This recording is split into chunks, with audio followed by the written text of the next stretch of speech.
violence, be reminded that there are laws to that effect. Now, the police have deployed 15,000 policemen.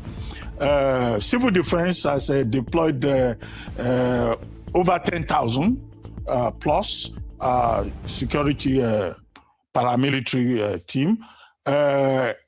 NYSC persons that will be involved, we have a total of 30,000. And then 12 local governments have been identified as the high-risk areas in Osun State. Now, in the lead up to the election, we're told that about 75 acts of violence have been recorded. Close to 50 persons have been killed. Now, there must be accountability for that. And we expect the security agencies to live up to their responsibility and not to continue to hear tales of violence with all those security teams on the ground. Now, as for Strait of Hormuz, President Trump says they have erected a wall of steel. Now, President Trump is playing, what did Arakshi call it? What Arakshi calls theater diplomacy. In other words, simple interpretation. He's playing to the gallery. It's less than 3 months to the November elections. So the United States, they also said in one breath, we are just managing them. The truth of the matter is that we seem to be faced with what we referred to previously as a forever war, as a war of attrition. Greater uncertainty happening in that region, further deepened by the fact that another theater of war has been opened in the Red Sea, where the Houthi Iran-backed rebels killed about 6 persons yesterday. There was also an oil spill at the southern end of Oman, further complicating the issue. And then, of course, naturally, the Iranians say they are not in talks with the United States. So it raises a question. For how much longer will this war last? And then is still there a diplomatic route out of the conflict with two parties, the two parties involved are saying two different things. However, this is our concern. The concern is that the rest of the world is suffering. 20% of energy supplies pass through the Strait of Hormuz. The alternative at the Al-Mandab Strait has also been blocked by the Houthi rebels in Yemen. So if you look at oil prices, Brent crude, the benchmark futures for September is now as high as $88. The WTI is about $82 by Thursday morning. Finally, the Nigerian government has sent a delegation led by the National Security Advisor to the United States, where it's quite a powerful delegation that has the Attorney General, the Minister of Interior, the Chief of Defense Staff, the Minister of Defense, the Minister of Foreign Affairs. Well, this is diplomacy. Diplomacy is not an episode. It's a continuous process of engagement. And that the Nigerian government has considered this important to meet with the Americans again, to discuss counterterrorism and to discuss, the bilateral relationship, cooperation between Nigeria and the United States. I think, it's perfectly in order. We cannot question that because the commitment of government is to continue to fight this battle of internal insecurity that, it's always coming up despite the best efforts and intentions of government, either in Sokoto State or in other parts of the country. And our interest is, this diplomacy should be encouraged because this is a global challenge, not a Nigerian challenge. Indeed. All right, well, thank you very much. Let's take a short break now on the morning show. When we return, Adefemi Akinsanya will join us for World Brief and to review top stories in today's newspapers. Stay with us.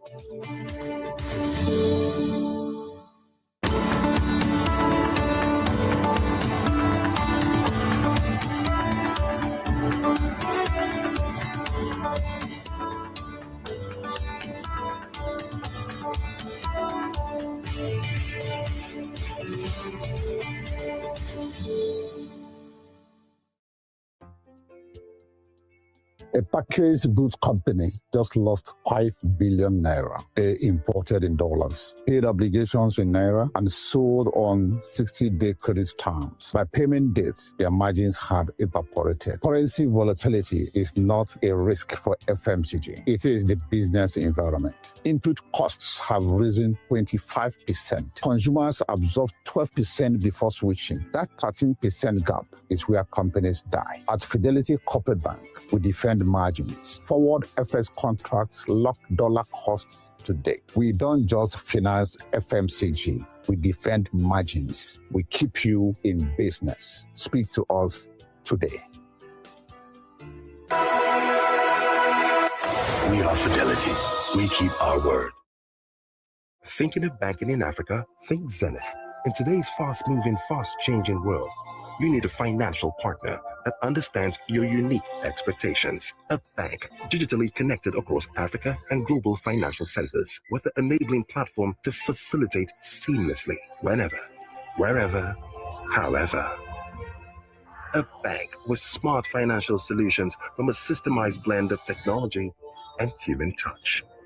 For easy, fast, and secure banking that creates real value. Turning dreams into reality is now in your hands. People, technology, service. Zenith Bank, in your best interest. Before the roads, before the cities, there was a river that carried kingdoms, stories, and generations of people. Its waters witnessed prosperity, its currents shaped destinies, and its spirit still flows today. From fishing festivals to river games, from culture and cuisine to art, history, and living traditions. The river calls us home. Because the river knows we are one. Water no get enemy. Benny River Life. You think it's AI? No, it's not. Every great lifestyle begins with one great decision. That decision leads here. Michelle Hutu Exclusive. A place where every day feels like a getaway, where families create lasting memories, laughter fills open spaces, and every weekend brings something to look forward to. Because the best investment you can make is the investment you can truly live in. Live the exclusive way of life. Call today and make Michelle Hutu Exclusive your new address.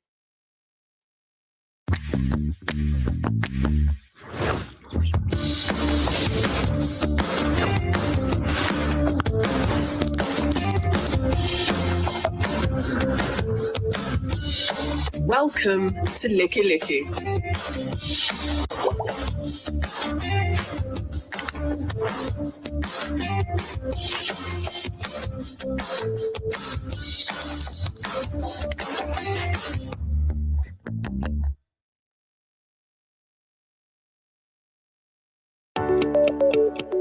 A week is a long time in business, and while you were in back-to-back meetings and dodging traffic in Lagos, Accra, New York, and Shanghai, governments were rewriting trade rules, markets were pricing in geopolitical shocks nobody saw coming, and the tax policy everyone assumed was permanent just got reversed.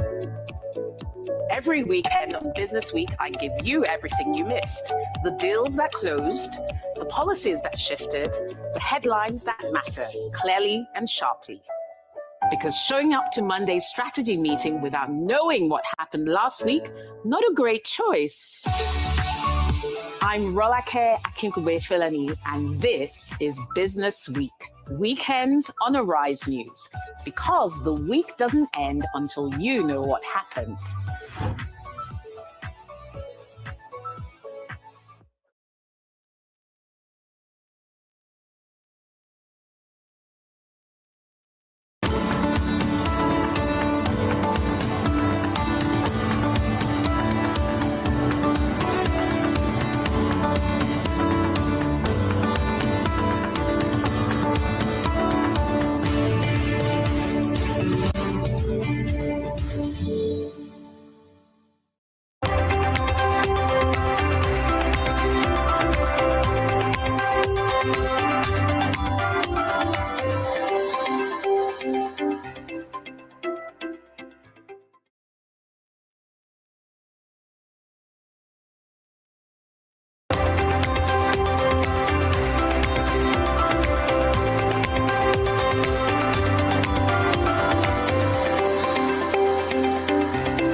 Welcome back to the morning show here on Arise News. Joining us now for World Brief and the review of some of the headlines of today's newspapers from around the world is Adefemi Akinsanya. Good morning, Adefemi. Good morning, Dr. Rubin. Welcome back to Lagos. How was it in Osun? You did a wonderful job as always. Thank you.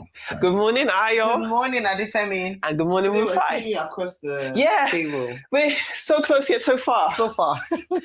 Good to see you. Good morning. Morning, And good Femi. morning to you viewers. Morning, Rufai. Let me tell you what's happening around the world. Zambia. 8.7 million Zambians are expected to head to the polls today in a highly contested general election to pick the next president and a newly expanded parliament. The race is tough.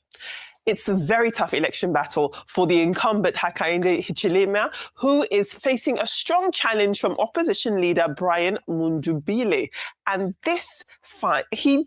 Mundubile is part of his alliance coalition. Now, campaigns have been dominated by escalating economic pressures. We're seeing in Zambia very high food prices, a 10% unemployment rate, and there's also rolling power cuts in the country. Voters are also filling the 226 parliamentary seats. That is an extra 70 seats this year. But going back to the candidates, if no one of them is able to secure a clear 50% majority, a runoff election is scheduled to take place on the 13th of September. But that is all looking a bit too far ahead. We'll see how the vote goes today. Meanwhile, White House Press Secretary Caroline Leavitt is stepping down from her role at the end of this month, August, with President Donald Trump announcing that she is leaving the administration to spend more time with her young family. Now, Caroline Leavitt is 28 years old, and she made history as the youngest White House press secretary in U.S. history. She recently returned from maternity leave after giving birth to her second child back in May. Leavitt described the decision to leave as bittersweet, acknowledging the challenge of balancing one of Washington's most demanding jobs with raising two young children. Leavitt will remain involved as an outside advisor, continuing to support Trump's political operation ahead of the U.S. midterm elections in November. No successor at this point has been announced.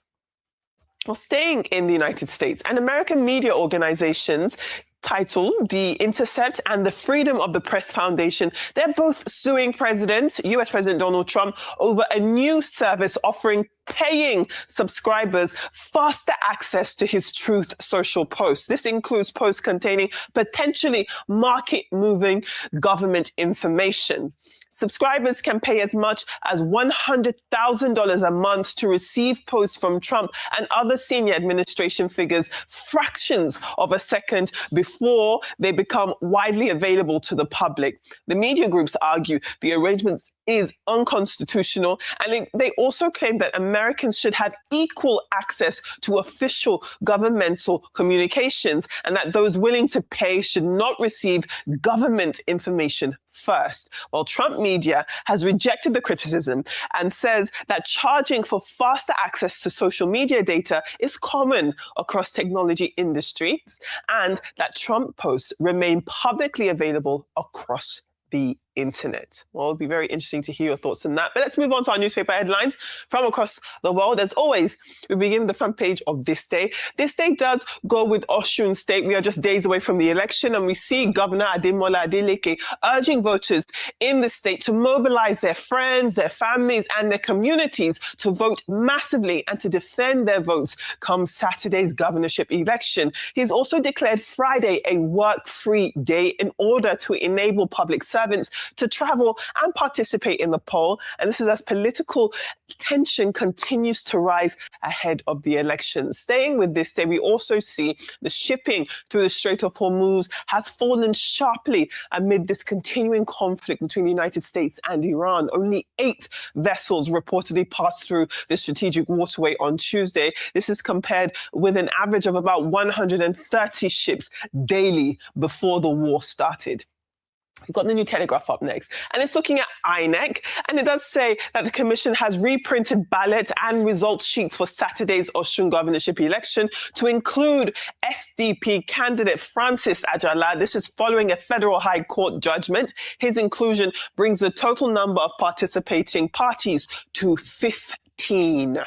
There we had the Daily Independent, and it is highlighting concerns by the ADC over an alleged plan to arrest its national secretary, Rauf Aregbesola, ahead of Saturday's election. The party says that such action could intimidate opposition supporters and also disrupt its preparations for the poll.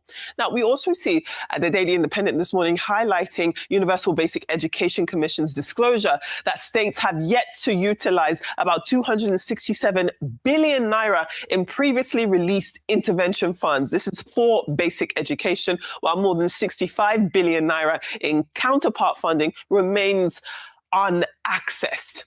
We have got the Punch up next, and from the Punch, the presidency has set 5 p.m. today as the deadline for Nigerians to submit their views on the proposed national policing bill and also the establishment of state police. Also on the same paper, we are seeing on the front page of the Punch, we are seeing that 168 solar streetlights installed along the Long Bridge section of the Lagos-Ibadan Expressway have been vandalized. They've been stolen, and this is of course raising fresh concerns over the safety of motorists using that busy route at night.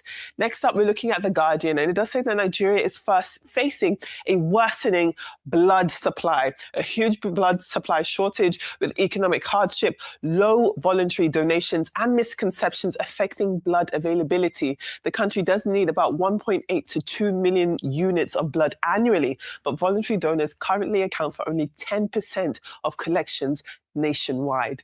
We've got a few British papers up next. We're looking at the Eye, and it was a historic day yesterday. The solar eclipse also dominates this paper, many British papers, but the Eye, first of all, which describes the celestial event as a once-in-a-generation event. And then very simply, The Sun has dedicated its front page also to the solar eclipse, calling it simply the moon. Simple yet beautiful. Those are your newspaper headlines and your world brief. Love to hear. It's very, very sweet, right? It's very creative. I think this should win one of the creativity awards. Okay, so I wanted to talk about Trump and the state of Hormuz. I'll focus on Trump, and I'll add the story from the Intercepts also suing him. Sure. I mean, it speaks volumes about the character Mr. Donald J. Trump is. When you look at it, he keeps doing this showboating. The Strait of Hormuz is in our possession. But what he's saying is not practical. It's not realistic. He's gone back and forth. In fact, he's the one doing most of the talking. I thought that in a war like this, it is the underdog that ought to be doing most of the crying, that is Iran. But it is the man that has all the Tomahawk missiles and the Patriot missiles and the THAAD missiles that is doing all the talking back and forth. And if you see somebody doing all the talking, he's the one that is losing the narrative. And that's what Trump is saying. You're saying that the Strait of Hormuz is secured, but ships are not passing there. It's a failure. There was still a skirmish at Bab al-Mandeb yesterday. And you have seen how it has affected prices generally. And even going further, how it has affected ship passing through the area. There's been a precipitous drop for the number of ships that will pass that area. You have taken America to a war. Prior to the war, Iran did not even see the need to be able to control the Strait of Hormuz. You have now given them the power and the need to control the Strait of Hormuz. Because see, even if the war ends today, Iran will want to get a share of the pie from the Strait of Hormuz. I mean, we can go back in history to see how people have fought over straits that are close to their territory. What made Gamal Abdel Nasser popular in Egypt? The Suez Canal in the 50s. And what he did to the Western nation over the Suez Canal. So you have now reminded Iran that, okay, you have the Strait of Hormuz, it goes through your area. You can actually charge for it because of this war. They've activated that. You've put the word in. Because see, there is no how. Even if the world ends today, shipping costs will have increased because going further, Iran will want to play a major role in the Strait of Hormuz that they never did before. And God only knows what will happen to Bab al-Mandeb. So anything he says, don't believe him. because he tells a lot of parkies. And you know what I mean? Yeah. Secondly, as regards the Intercept, I think the Intercept should try this out in courts. How can a president monetize the access to major strategic decisions that the media is supposed to cover? How can a president do that? In the first place, using his position to even start up this company, the Truth Social itself, was a little bit wonky to me in the first place. Because we're making proceeds from it. You have share prices from it. It's been traded. And now you want to monetize key national strategic decisions. So what happens to the right to know? They have to pay money through a paywall to be able to get it. I mean, who can do this? It's Trump. He keeps increasing the bar. This ludicrous bar. He keeps increasing it. I have not seen an American president that will top it. And for me, it is the hypocrisy of the Republican Party that can't call him out that I blame. This same Republican Party is so hypocritical. This was the party that went after Barack Obama just for wearing tan suits. A man is doing this level of damage to the country, they can't go after him. I mean, for good measure, Femi, this is the same man that says he has all the power in the world. Why was he sneaking into another plane to protect himself from missiles? Security. You would do the same if you were president and you got their intelligence. Yes, we all do the same. But for a man that talks this much and showboats.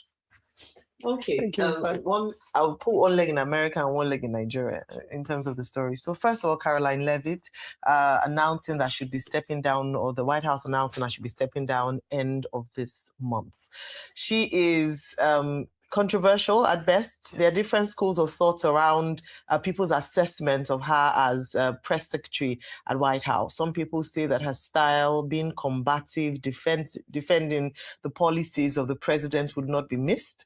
Others have said that a Donald Trump would need someone like this who was dogged, loyal, and wasn't afraid, to speak out at different points. He would miss her in his cabinet. But what she said, like you mentioned, is that she has to face the demands of the job, and you cannot counter that. She's just had a child, a second child in May of this year, just only recently. And yet I recall that maybe 2 weeks afterwards or a few days afterwards, she had to resume work, and, it seemed like all was well. But it's the reality of life that the work is now too demanding. But the good news for a number of people or for her support base is that she's not leaving the political space completely. Some of her legacies, and one key legacy, of course, would be her opening up the door to the press room to non-traditional press, outlets. For instance, podcasters were allowed into the briefing room. We had digital newsletter, hosts also allowed into the digital room. Trump-leaning podcasters. Yeah, so Trump-leaning influencers. Yes, but it was still a change in the way and in the future of what the press briefing room would look like.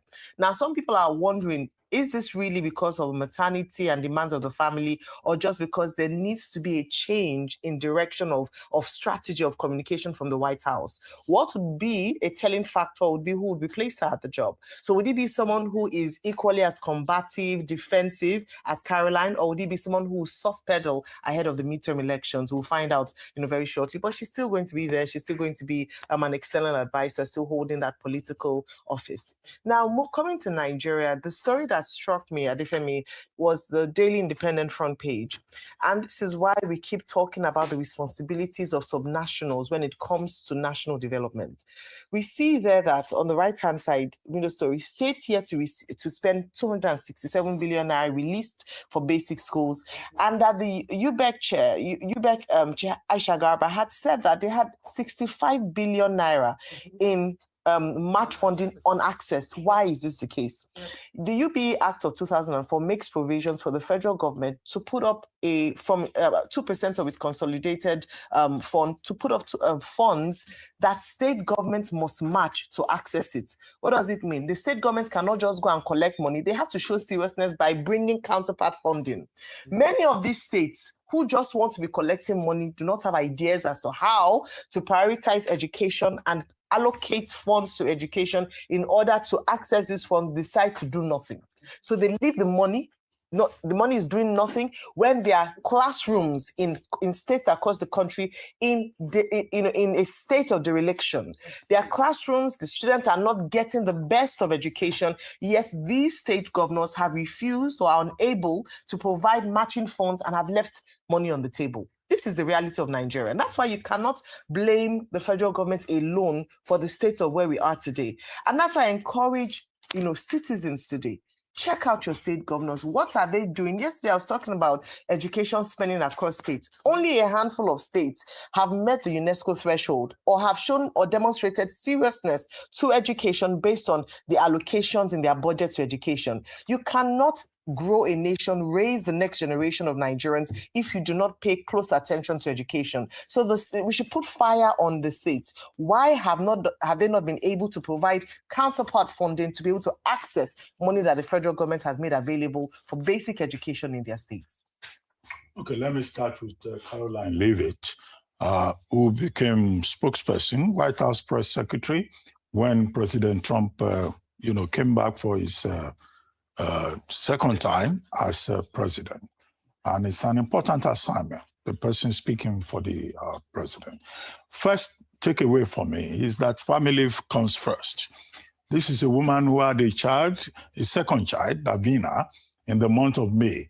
But this was about the same time that there was an attempt on the president's life at the State House Correspondents' dinner in Washington. So she had to suspend her maternity leave. She eventually left and came back. And now only to say, well, I need time to go and attend to my family. So family is always very important. At a moral level, I think that's instructive.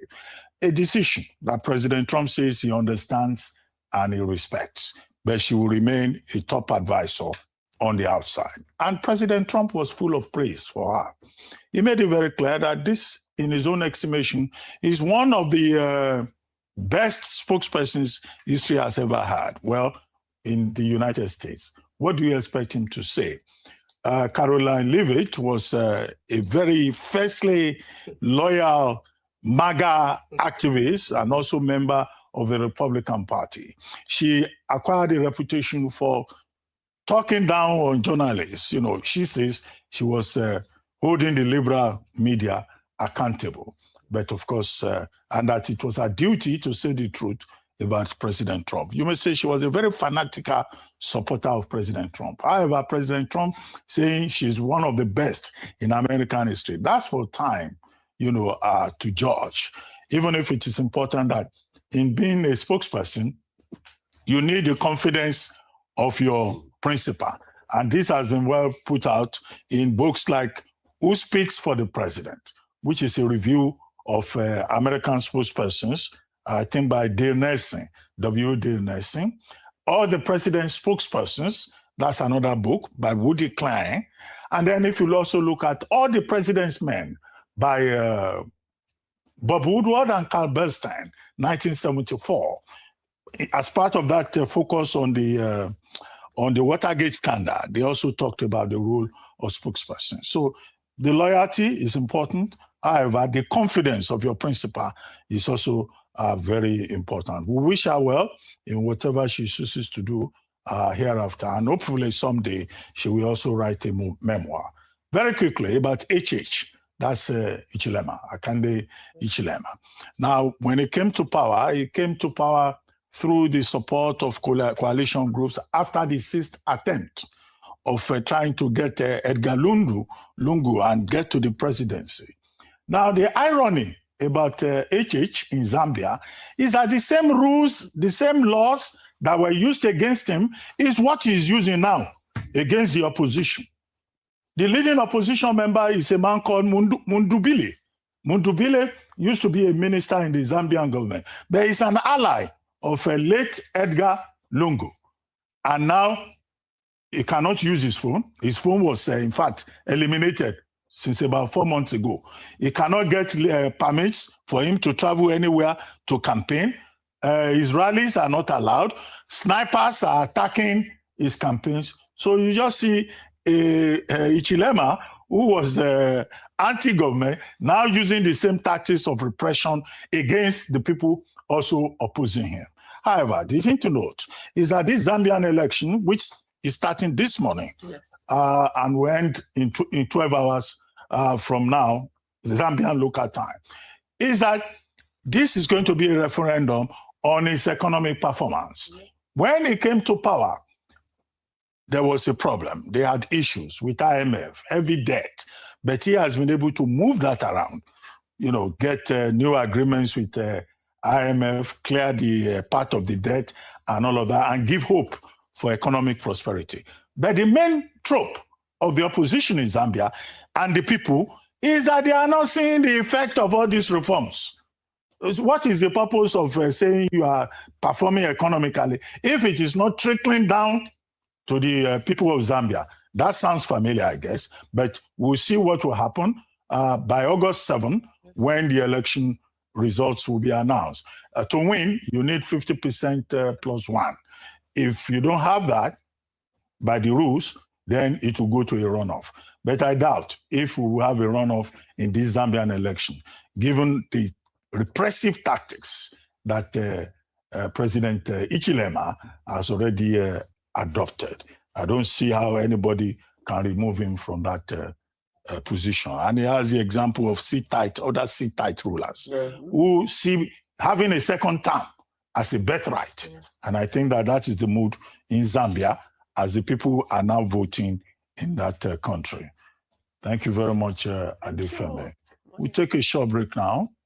And when we return, we'll be talking to Dr. Kunle Fagbemi, a political scientist. Stay with us. We'll be right back.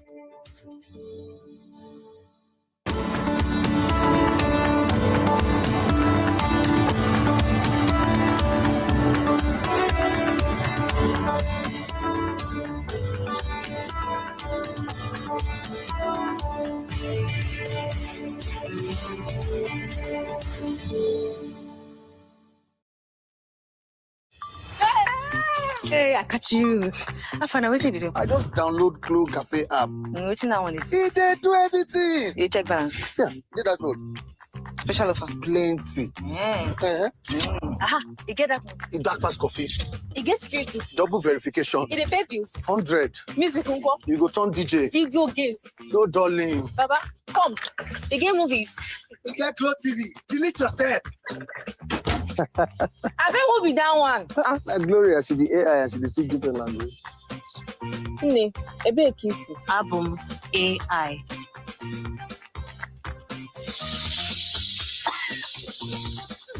I bet you see me cook. I just order pizza from Glow Cafe app. Oh, Mado. Hey! Glow Cafe, 100 gigabytes free. Oh, my God. Download the brand new Glow Cafe app with AI the power. Welcome to everything.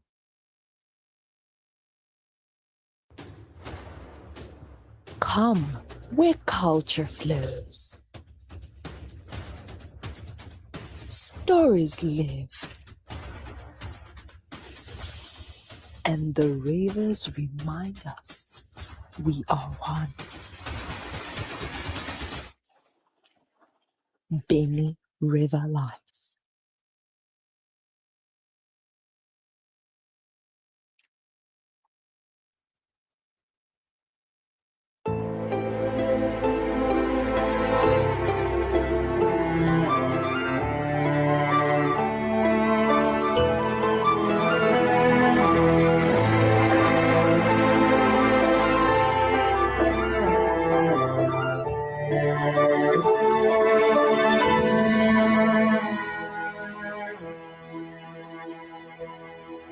Polo, the reward of success.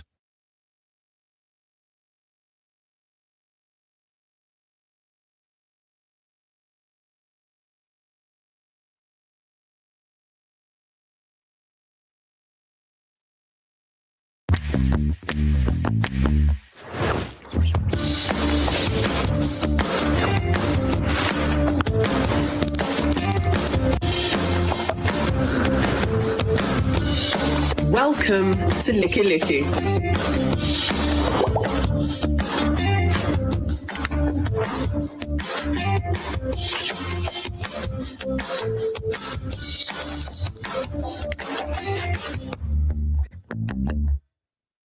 We all woke up to the news of the sack of over 500 doctors and other health practitioners by the Osun State government. And what was their offense? They were simply employed by the previous governor. Today, not only is Osun Hospital's infrastructure poor and dilapidated, but they are grossly understaffed. The National Board for Primary Healthcare Center a few weeks ago in a survey placed Osun as a state with the second highest number of non-functional primary healthcare centers in Nigeria. This is sad. Of the 37 functional ambulances inherited by this present government, only 7 are functional now.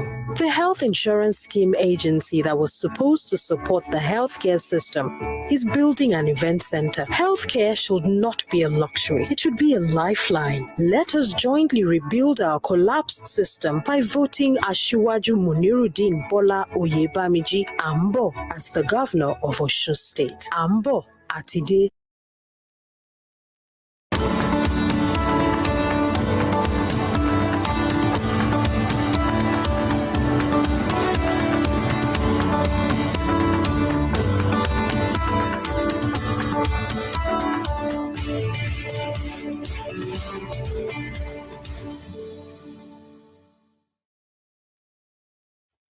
Welcome back to the morning show here on Arise News.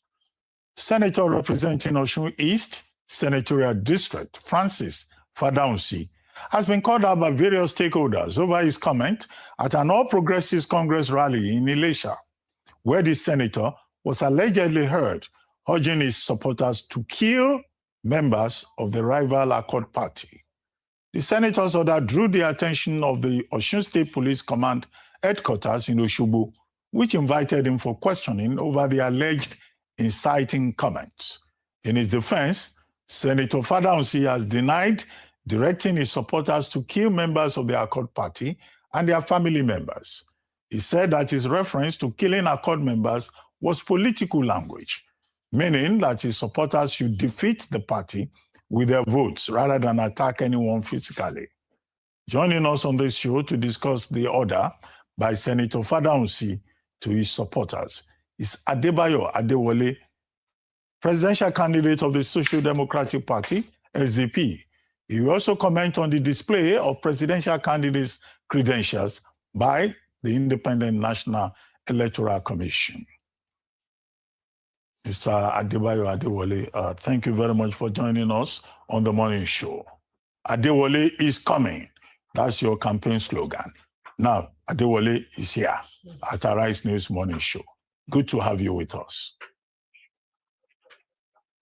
Good morning, Dr. Abati. Good morning, the rest of the team, and may God bless Nigeria. Well, very quickly, we started the introduction with Senator Fadaunsi, who said asking members of his party to kill Accord Party members is political language. Well, what I remember is that there was an essay, famous one, that we use in teaching writing and all of that. The Politics of Language by George Orwell. The summary of all of that is George Orwell, a writer, advising people that when you want to say something, just say it in the way it is. Don't use ambiguous language. Don't come later and say I was quoted out of a context. Well, I don't know how much education Senator Fadaunsi has been able to have for him to say he was misinterpreted. Kill means kill. So what do you think of that? And I said earlier on that he's not alone. There's also Francis Eniade, who goes by the title of an honorable candidate of the APC. And then Wale Adedoyin, who has also been going around threatening people. Now the police say they are investigating Fadaunsi. How about these other 2 persons that have been fingered? What do you think about this violent political language? Is it just politics or is something more serious? And do you think that other persons who have promoted violence in this Osun election should be called to order and sanctioned beyond the police just saying we have invited, we have had a meeting? What do you think? Well, what I think on a broader scale is that, one, I condemn the statement accredited to the senator, and I condemned the general use of violence, and violence in public life includes violence language, because an individual committing an act of violence is bad on its own and is against the law. By promoting violence among supporters or among groups is even worse. If you recall what happened in Rwanda, most of those who contributed to the genocide did not actually use their own hand to kill anyone. But by calling other people cockroaches, they need to be eliminated and things like that, then they be responsible for inciting the killing of thousands. So what I can say is to call on President Bola Ahmed Tinubu to be a responsible head of state, to be a responsible party leader, and to make sure that all across Nigeria that he sent a signal to his supporters that all is not fair in politics and all is not fair even in war. If you look at the Geneva Convention, it is to put a stop to the saying that all is fair in war. Even in warfare, there's a limit, not talk of politics. So I think that the father who sees of this world and so many other violent operators of the APC and other political parties, particularly the APC, they are trying to impress the president who says, go and win it by all means. And when you say, there was a previous president in Nigeria who once said, we'll win, do or die. And there was a wild condemnation at that time that as a head of state, you could not use the word, the phrase or expression, do or die. So in this situation, President Tinubu, even his encounter with the Catholic bishops, was giving the impression that I'm ready to do anything. And that is what is radiating or percolating. And I, as a president of Nigeria, I will never promote violence. I will be the first to condemn it. And I will expel anyone from my party or support group who has any hint of violence. So I expect the APC to expel Father Hussein and any of these people. If they don't, they are collectively responsible. As for the police, they don't need to tell us what they are doing. We just need to see the man in court. That's how you know that you are actually taking action. And in Osun State in particular, more than 40 people have lost their lives. The body count keeps going up from all parts of the state, and that is not a joke. So it's not in that kind of context that you could say, well, I am trying to study use of language or poetry. There's no metaphor that can explain that in a setting that's already tense, people are losing their lives. And in that particular area, Ijesha, Ife, all the area, if you recall, that was the beginning of the violence in this First Republic. And also, that is where Bola Ige started having the situation that led to his assassination, because it was at Ife in that Osun East, and somebody came and removed his cap at a political rally, and we were showing violence to him, and that was the beginning of the end. So we need to be careful, and the president of Nigeria, President Bola Ahmed Tinubu, needs to be responsible. He needs to be a serious adult in the room and talk to his people that thuggery, bad language, violence will not be tolerated, especially as we are heading toward 2027, because there's no way we will be intimidated by the president posting all his talks and political talks or thuggish leaders anywhere. We will have to have a free, fair, and credible election, and nobody can intimidate anybody. And violence begat violence, because when you say, go and kill so-and-so people, what if they too decide to defend themselves and say they will kill you?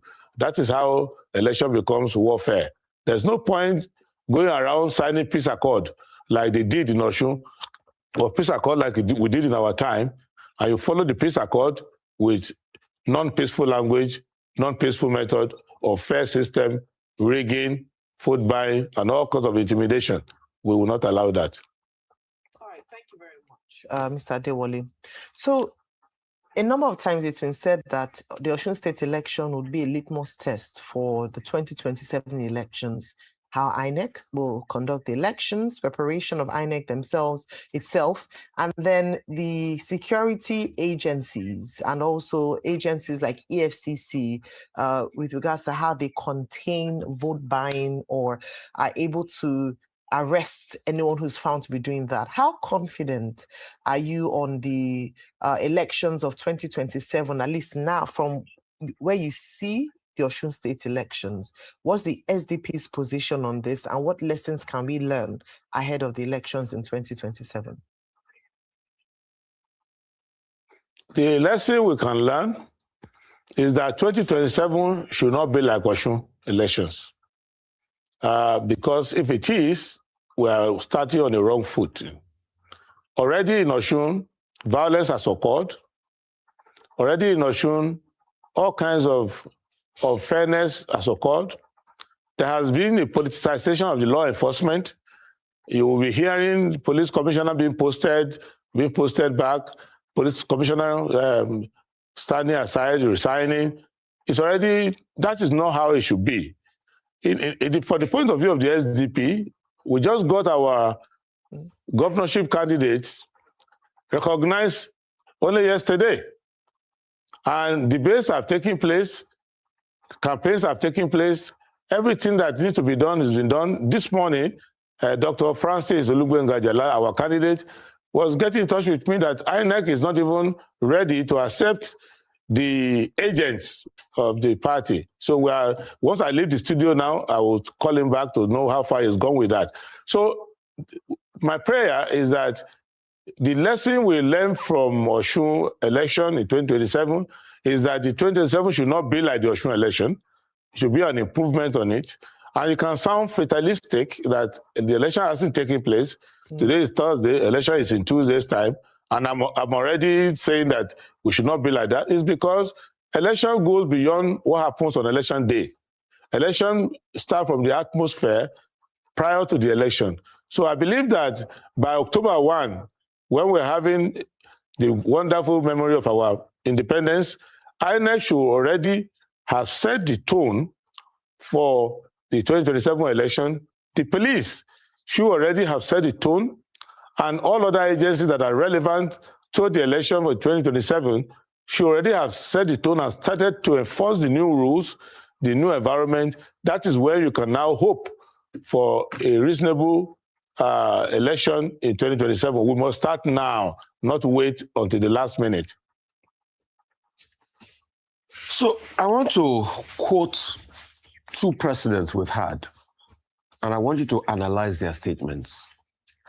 One president said, "My ambition is not worth the blood of Nigerians." Another president says, "All is fair in politics." Please help us analyze those two statements and the impact of the word of our leaders. You know, leadership is self about inspiration. Most countries rise and fall by the verbiage of their leadership. You will see that most of the Third Reich was about how Hitler will go and talk about the German race, superiority to other races, and how they will conquer the world. And that's what led to the rise of the Nazis and the Third Reich. Leaders are meant to lead by precepts and what they say. So the quotation you referenced earlier was by Goodluck Ebele Jonathan, our former president, who said his ambition was not worth the life of any Nigerian. He lived up to it.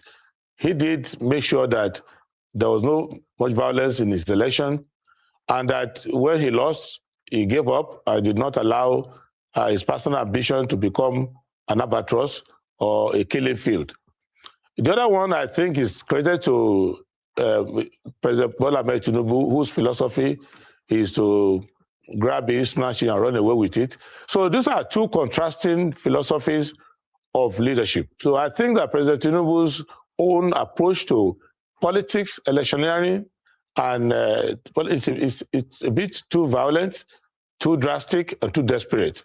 And as a leader, it's one of the things I will ensure that my language and what I communicate to my followers and to the rest of the country, because we're all followers of the president, once you are the president of the country, is that we should be a civilized society.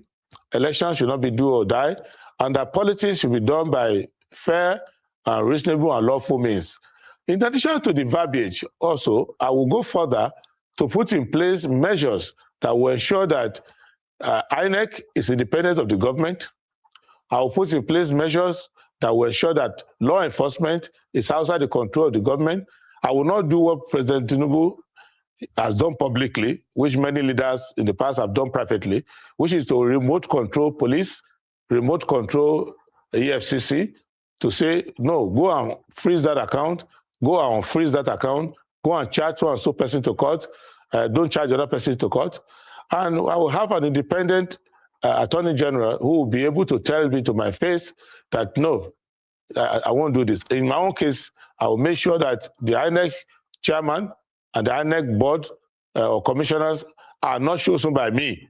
I will follow the Waste Panel report, which was set up by Sheikh Umaru Musa Yar'Adua, President Yar'Adua, who wanted to make sure that no president of Nigeria should be able to direct the future of electioneering in Nigeria.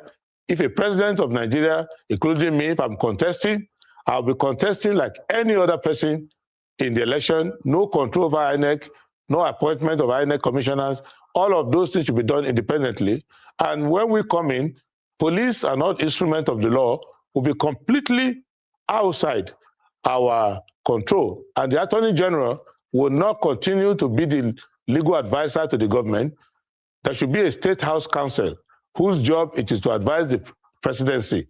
The Attorney General should be the lawyer for the entire country, independent of the government. So when we do all of these things, I will change our language, I will change the means by which we free the civil society and make the country to be a civilized one. That is when the best of us can come out. I think that the philosophy that no ambition should consume the blood or sweat or anxiety of any Nigerian is one in which that should be brought to practical, institutional, and political reality in this our generation. Okay. Wow. Yeah. Let me just ask you: the candidate of your party, Dr. Francis Ajala, just now got his name onto the ballot process in Osun, following a Federal High Court judgment in July, I think about 20th July. And this is just like midnight to the election. Are you still very optimistic about the chances of your candidate in the Osun gubernatorial election when a decision seems to have been taken? From what we can see, there is already a three-way race between the Accord Party, the APC, and the ADC. So you still insist on your candidate going ahead when it looks like he's already seriously disadvantaged. What does that say already about the outcome, likely outcome for your party? Well, we've been damaged. We cannot deny that. But the principle for which we stand and the spirit of the party is to operate from a position of disadvantage. In most of the analysis, in most of the operation, in the history of INEC, every election, they will find one problem or the other to create for the SDP. They did the same thing for us in Ekiti. They did not upload a single agent for us in Ekiti. We are the tribunal there. But our job is to keep pushing the social democracy agenda. So we cannot give up and say, well, INEC has technically knocked us out of the election. Therefore, we will despair. What happens to farewell to poverty, farewell to insecurity? What happens to the idea that an Osun State governor should be one that's at the state level, should be able to operate under Chapter 2 of the Constitution, fundamental objective and directive principle of state policy, to be able to govern the place peacefully, use the resources well.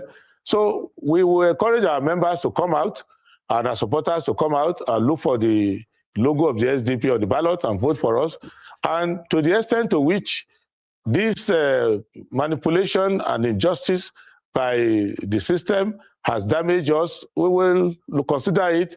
And if that unfairness reflects in the result, we will take the appropriate step. But right now, it doesn't matter if you are a good player and you are let into the match 1 minute to the end of the match.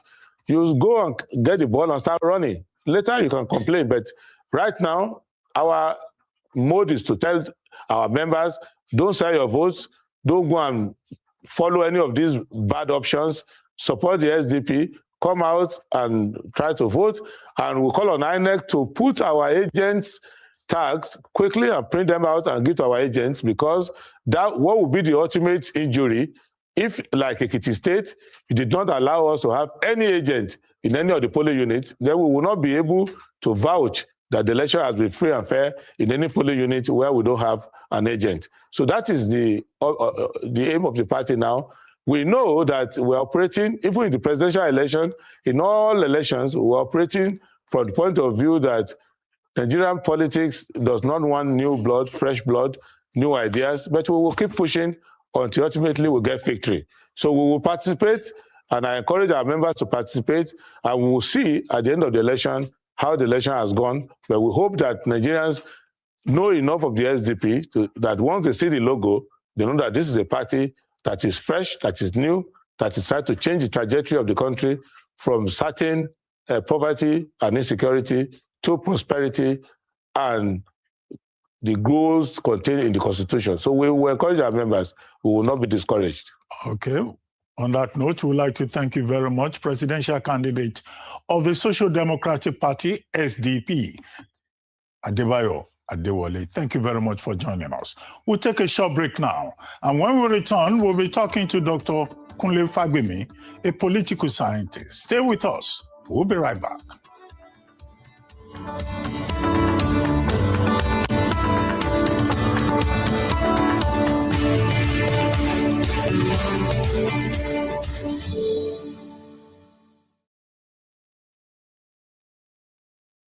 You won't believe what happened. What happened? I was hosting a dinner the other day, and my favorite show was about to start. Everything was perfect until my gas ran out. Just like that. Oh no. So what did you do? I had to make a quick run to the supermarket, and right in front of it, swapped my empty gas for a full one. I was back before my show even started. That fast? Yeah, so with better gas, it's quick and reliable. Plus, it's right where you shop, so you save time and effort. My gas just ran out too. You know what to do. Introducing Better Gas, your hassle-free cooking solution. Quick free swabs, quality and leakage checks, and always affordable. Better gas, better gas. No more stress, no more wahala. Swap your cylinder. In partnership with the Nigerian Content Development and Monitoring Board, NCDMB, and in alignment with the federal government's Gas Master Plan, this initiative aims to drive the widespread adoption of clean cooking energy across Nigeria. Excuse me, ma. This is your 100% income year. Babes, are you sure you want to spend this much on hair? Since your landlord just increased rents, I saved for this one separately on money points.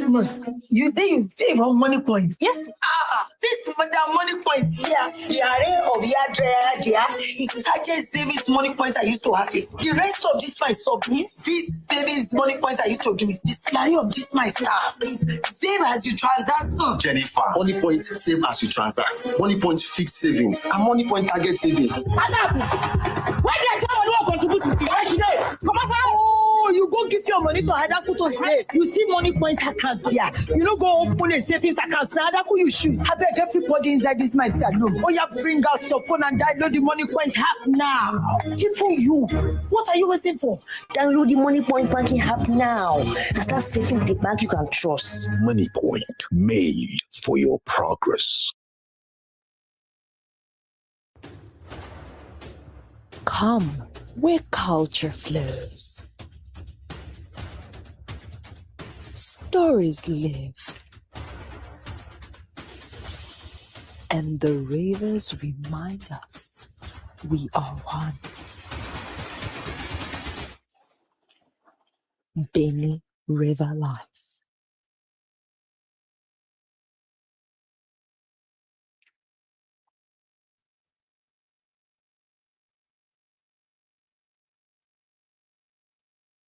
Thinking of banking in Africa? Think Zenith. In today's fast-moving, fast-changing world, you need a financial partner that understands your unique expectations. A bank digitally connected across Africa and global financial centers with the enabling platform to facilitate seamlessly whenever, wherever, however. A bank with smart financial solutions from a systemized blend of technology and human touch. For easy, fast, and secure banking that creates real value. Turning dreams into reality is now in your hands. People, technology, service.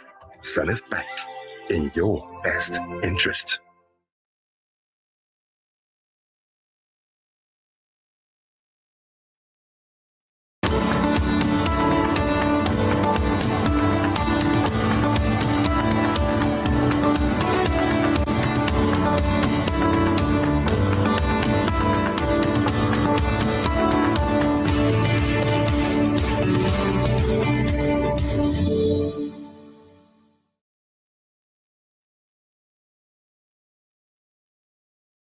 Welcome back to the morning show here on Rise News.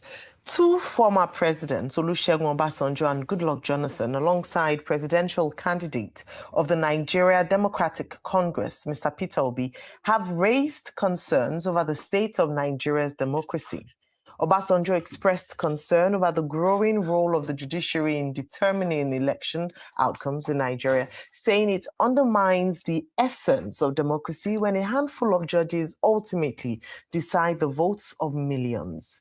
In his own submission, Jonathan urged African countries to review their democratic systems and adopt models that reflect their histories, cultures, and political realities while upholding justice, equality, human rights, accountability, and free elections. The presidential candidate of the Nigerian Democratic Congress, Mr. Peter Obi, who lamented the erosion of trust in the judiciary, legislature, and academia, said fraud was being aided by the elite. Joining us on the show to discuss points raised by the political leaders on the state of our democracy and whether it's the system or the people to blame is Dr. Kunle Fagbemi, a political scientist. Good morning, Dr. Fagbemi. Thank you so much for joining us today on the morning show. A very good morning, Nigerians. Thank you for having me. Okay, Dr. Fagbemi, where is the fault line in Nigerian democracy? We seem all to agree, one way or the other, that we have issues with this democracy. So is the problem with the model of democracy that we have, all the people, all the system, all the institutions, or all of the above?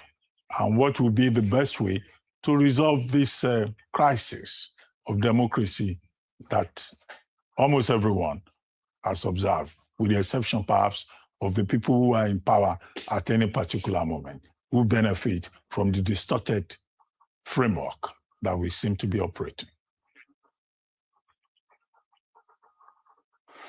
I thank you very much, Dr. Abati, for your explanation, which will help me to interrogate the issues. The first thing we need to understand is that all the variables that you alluded to are factors affecting the way and manner we practice democracy thus far on the African continent, and not just Nigeria alone. When you take a look at the issues, you can start talking from the perspective of the fact that what we are currently practicing on the continent, Nigeria inclusive, was literally imposed upon us and not allowed to acculturate, as it were, for us to adapt elements that will make it easy for us to continue the system of governance that puts a number of the kingdoms, a number of the empires on the African continent into the limelight.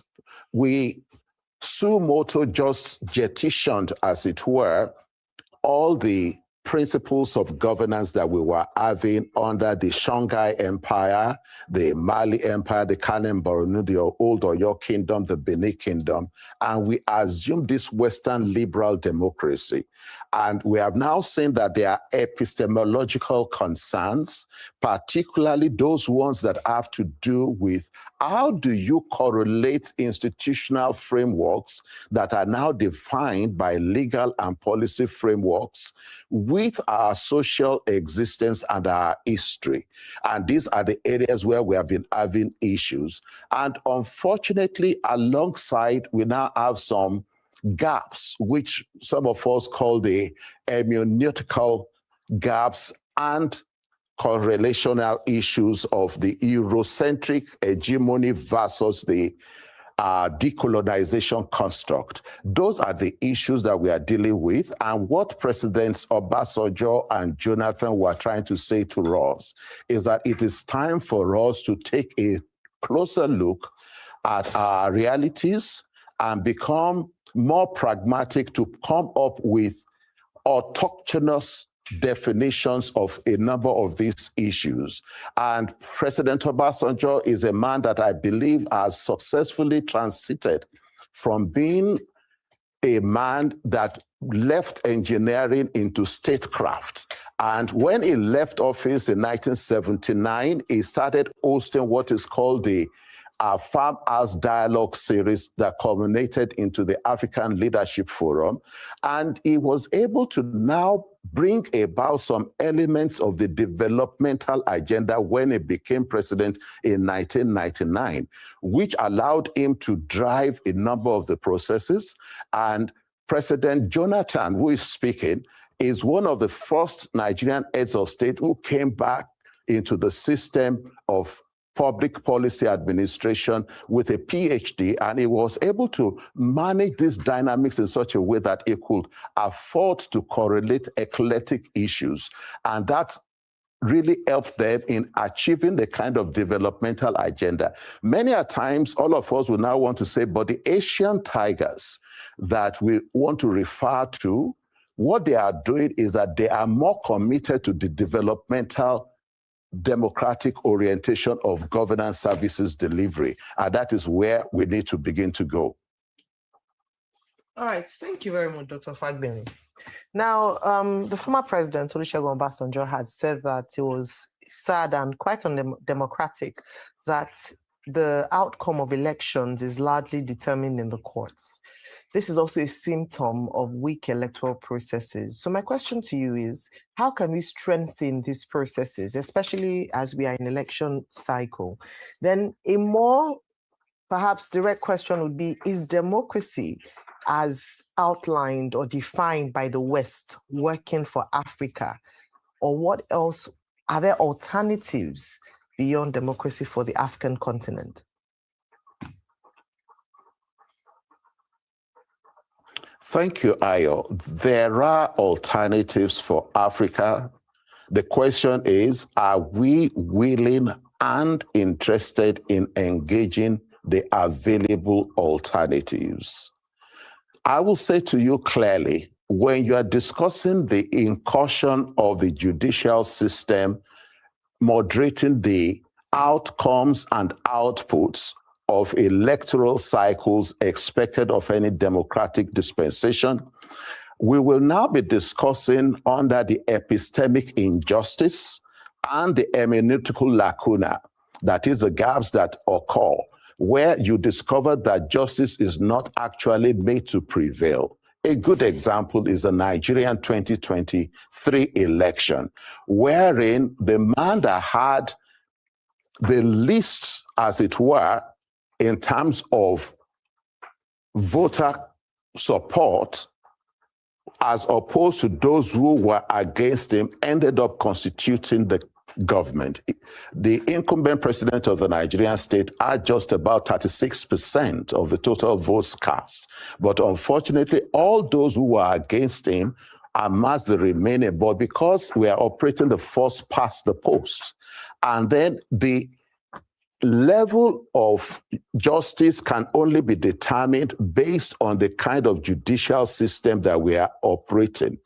And often this has a disconnect with the social justice, and the disconnect that we are talking about does not correlate with the socio-cultural and socio-political realities.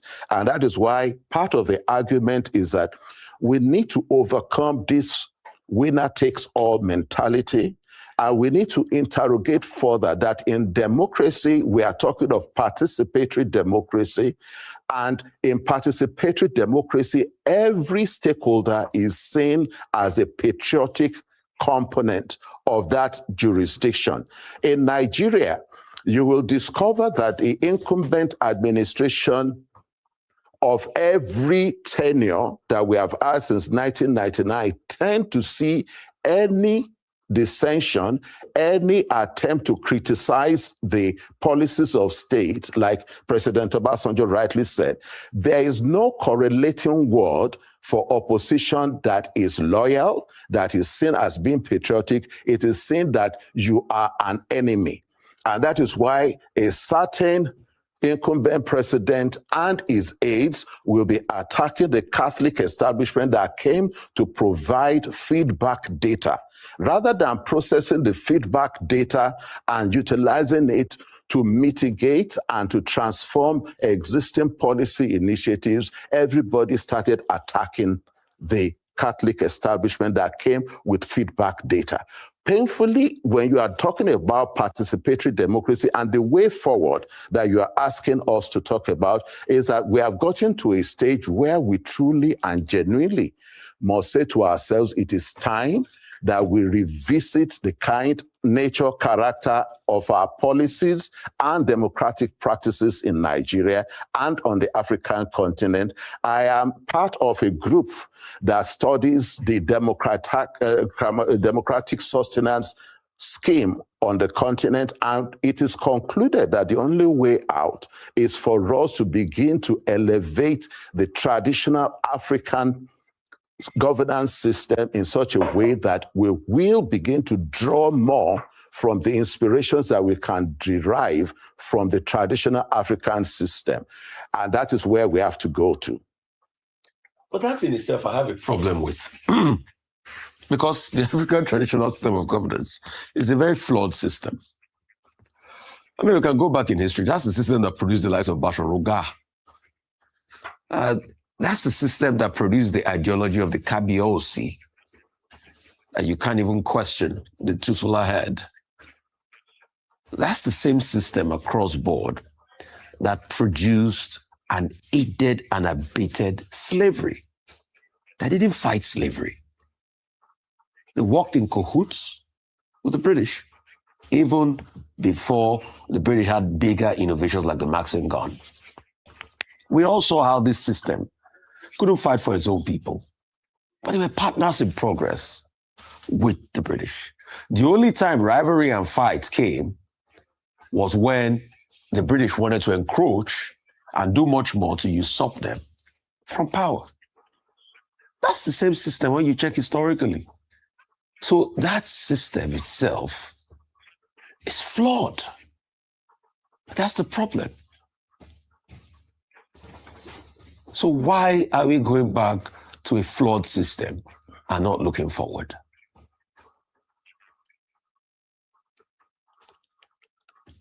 Thank you very much, Rufai. You recall that what I said is simple and straightforward, and what President Obasanjo, President Jonathan are saying, and all those of us who are pushing for an Afrocentric democracy are saying, is that there are critical elements of the real socio-cultural realities of the Nigerian or African continent that we can draw inspiration from.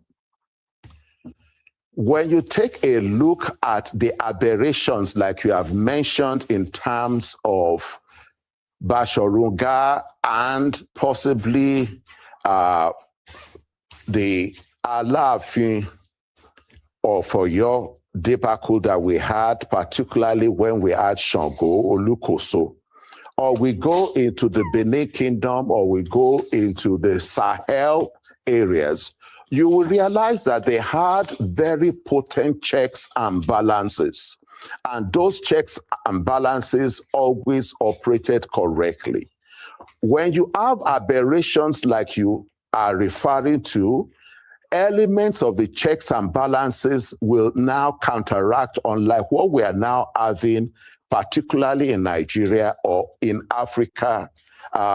Go to Cameroon, go to all these other countries where the legislature have succeeded in becoming part and parcel of the executive, and they do change constitutions and allow what the incumbent president is interested in achieving. Those aberrations can be corrected if and when we clearly define true theoretical underpinnings that set the guardrails for the democracy that we want to practice. When you set the guardrails, you now have the legal and policy frameworks that constitute another round of guardrails. And now you must comply, obey, and ensure that there is repercussions and consequences if you do not follow the process.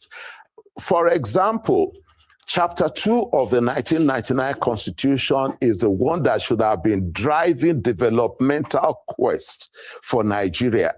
But you'll discover that it is made injusticiable. When you want to move in the direction that we are talking about, that is for the communitarian spirit to evolve into the developmental agenda, we will now need to appreciate that we need to make this not only justiciable, we must now ensure that the manifestos of the political parties and of the candidates and the social contract that they are entering into with us reflect the contents of Chapter 2 of the 1999 Constitution, speaking in terms of Nigeria. But the reality is that either the Western-centric or the traditional system that we had checks and balances that could always ensure that aberrations will not occur. And if anybody runs foul, they can easily be brought to book. The problem we are currently having now is that nobody is being brought to book. For example, you will discover that we had this unfortunate incident in Kano over the weekend.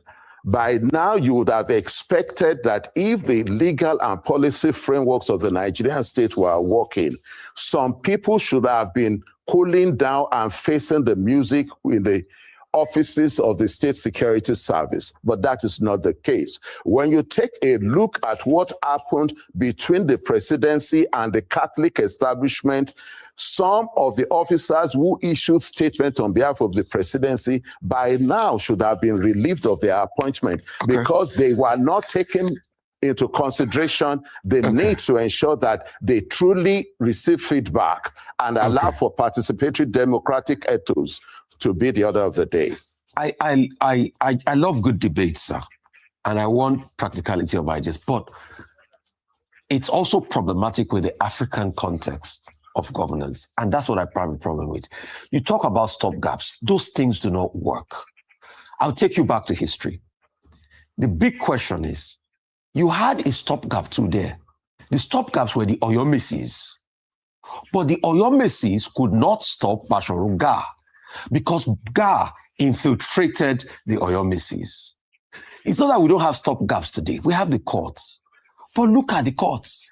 Sir, if somebody tells you to go to courts, they know the person is mocking you. So just like Basharu Ga infiltrated the Oyomesis, our so-called societal Oyomesis today have been infiltrated. You live in a country where there's massive poverty. Whoever the person is, once they give him billion, you see the English and the integrity is speaking, we leave his mouth. Those are the problems. And now, these people have amassed money. And it's the money. Somebody was just showing me a video of a woman that collected 15,000 for a political party, and she was screaming that she was going to vote for the political party, that she's lost her mind. Police can't stop them. Okay, can I add something, Doctor, before you respond?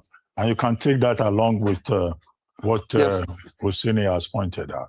Now let's go into African political thought. Paul Otunji, Kwasi Wiredu, John Mbiti, they gave us a foundation by saying in Africa, in trying to decolonize political thought, which was the main work of Kwasi Wiredu, they argue that we have a concept of communalism. Ubuntu, you are because I am, and all of that, as different from Western thought. But do we have, looking across Africa over the years, that philosophy of a sense of togetherness?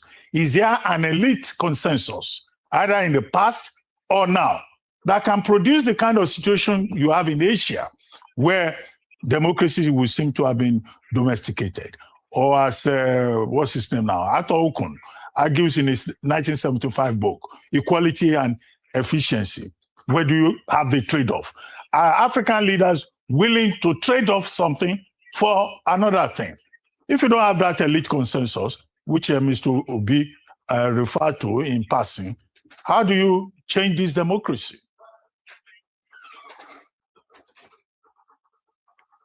Thank you very much, Rufai and Dr. Abati. What you have successfully helped us to capture is simple and straightforward. We discuss it in other language, and we say we need to have strong institutions rather than strong individual. Bashorunga represented an institution, but he himself became a strong individual. And we had weak members in the Oyomisi, and that is what is currently even replicating itself in the Western liberal democracy that we are practicing. That you now have a certain incumbent president, either in Cameroon, in Niger Republic, or Mali, or any other country of the continent. And you now have the weak institutions, and everybody beholds to the strong individual rather than the institutions and the principles and policies. The Ubuntu that you are talking about in terms of the African thoughts, Dr. Abati, what we are dealing with is a situation where, unfortunately, the Eurocentric mentality and the unfortunate elevation of Eurocentric ideas, concepts. For example, Dr. Abati, you are still wearing suits.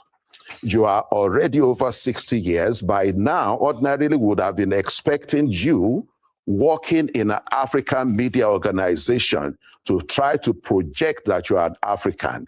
Rufai, my brother, you are wearing suits. These are issues that cascade into our democratic political space as well, that we are failing to elevate ourselves into the level where we want to be comfortable. I doubt if we continue this way, we are going to make progress if we do not sit back and say to ourselves, we need to avoid the crisis of identity. The major issue that we are dealing with is a crisis of identity, is a crisis of acculturation and unwillingness to decolonize and to deconstruct things that have become problematic. We talk about poverty. When you're talking about poverty, you cannot alleviate or eradicate poverty if the focus is not development. And you'll discover that it is convenient for the Western hemispheric agenda to continue to influence our Western liberal democracy that we are practicing for only one purpose, and that is for capital flight to leave the African continent. And you'll discover that the level of corruption and capital flight that occurs during democratic dispensation is always higher than that which occurs during military rule and regimes. And this is one of the reasons why we need to revisit the conceptualization, we need to revisit the practice of our democracy, and we need to ensure that our economic integration is invigorated in such a way that our agenda will now be integrated national development and growth, and not just the GDP language that suits the Western hemispheric economic interest and agenda. Well, on that note, we would like to thank you very much, Dr. Fagbemi, for joining us this morning on the Morning Show. We'll take a short break now. And when we return, Anieze Osakwe will be here with details on what's trending. Stay with us. We'll be right back.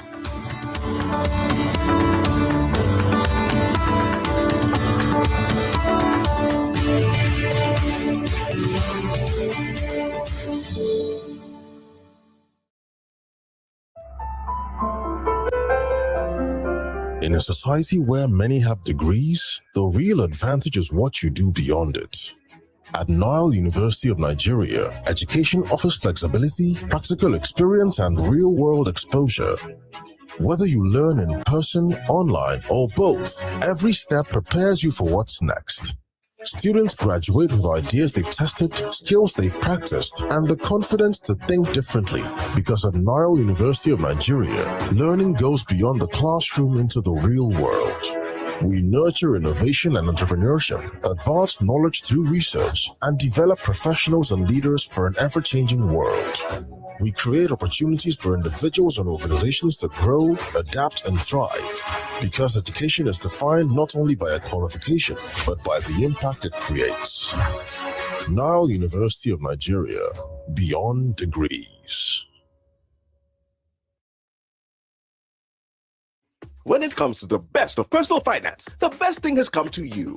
With Vault, all you need to do is lock in. With the Polaris Salary Advance, you can get up to 50% of net monthly salary in under a minute with Vault or with our smart code *833*12#. Available 24/7. Just lock in. With the Polaris Term Loan, you get access to up to 30 million naira via Vault and at all Polaris branches with monthly installments spread across 36 months. Just lock in. The Polaris Asset Finance or Buy Now Pay Later with financing of up to 1 million naira to be paid back across 12 months and without equity. Just lock in. Lock in with Vault by Polaris, or you can dial *833*12#. Open 24/7 and within minutes, all from the comfort of your mobile phone. Open a Polaris salary account and open new levels. Download Vault by Polaris Bank, available both on Google Play Store and Apple App Store. Polaris Bank. Before the roads, before the cities, there was a river that carried kingdoms, stories, and generations of people. Its waters witnessed prosperity, its currents shaped destinies, and its spirit still flows today. From fishing festivals to river games, from culture and cuisine to art, history, and living traditions. The river calls us home. Because the river knows we are one. Water won't get enemy. Benny River Life.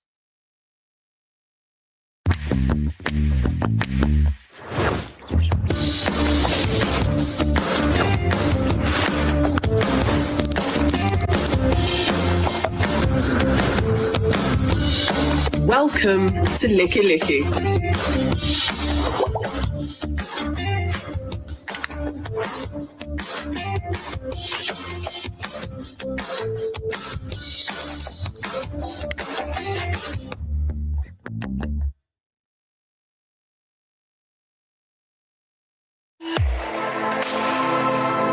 Nigeria is full of energy, ambition, possibility. But in a fast-moving economy, potential means very little without knowledge.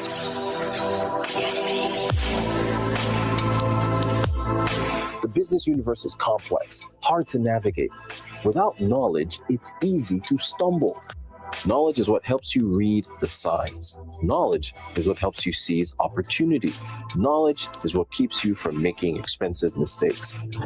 That's where the Global Business Report comes in. Serious journalism, sharp analysis, the stories behind the numbers. Join me, Rodo Sudiri, for the Global Business Report, because the future belongs to the informed.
Good morning. Good morning to everyone out there. It is Thursday, August 13, and we're coming on the air with Osun State in crunch time, the final 48 hours until their gubernatorial elections. How the APC is hosting a mega rally, the ADC is claiming a new arrest plot, and a court is telling workers do everything you can to defend your vote.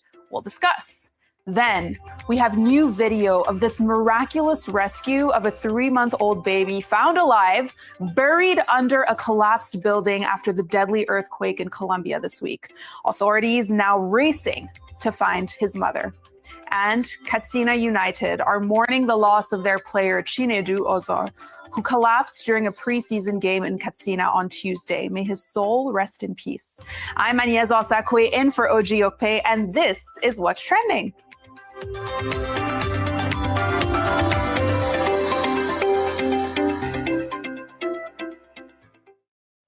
Now, before we dive deeper, let's see what you're talking about right now. Our team, as always, is tracking the biggest conversations on X, Facebook, our YouTube Live, and of course, Leke. And 3 stories are all over your timelines this morning. Now, trending at number 1.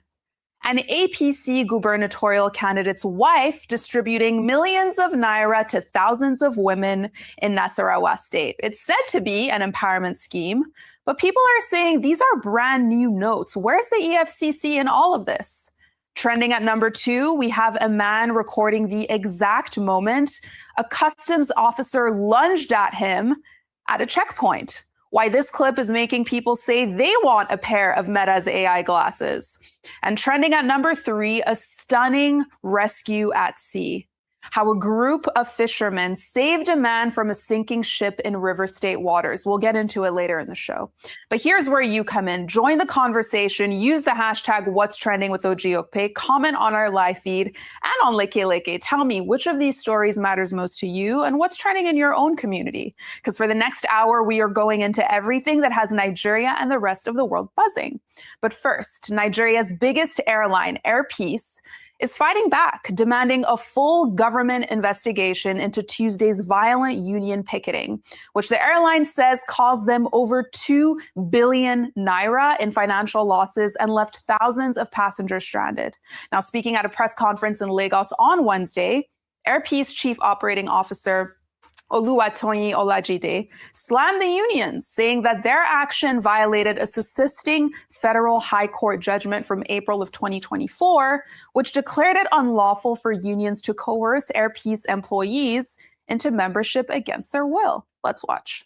Gentlemen of the press, fellow Nigerians, and the world at large, what happened yesterday was a flagrant disrespect and disregard of extant laws and the subsisting judgment of the Federal High Court of Nigeria obtained on the 26th day of April 2024 by the staff and employees of Air Peace against the Nigerian Labour Congress, the NLC, the Trade Union Congress, the TUC, NOATE, the Inspector General of Police, and all other unions. The judgment declared that it is unlawful and unconstitutional for this union to threaten the employees of Air Peace through coercion of their employers' Air Peace Limited, whether directly or indirectly, including through their officers, servants, agents, privies, or any other third party, or however, to seek to impose membership of the union upon the employees against their will. I have here with me the set judgments that I just read out. That was obtained by the employee of Air Peace, April 2024. And I have the extract of the judgment here.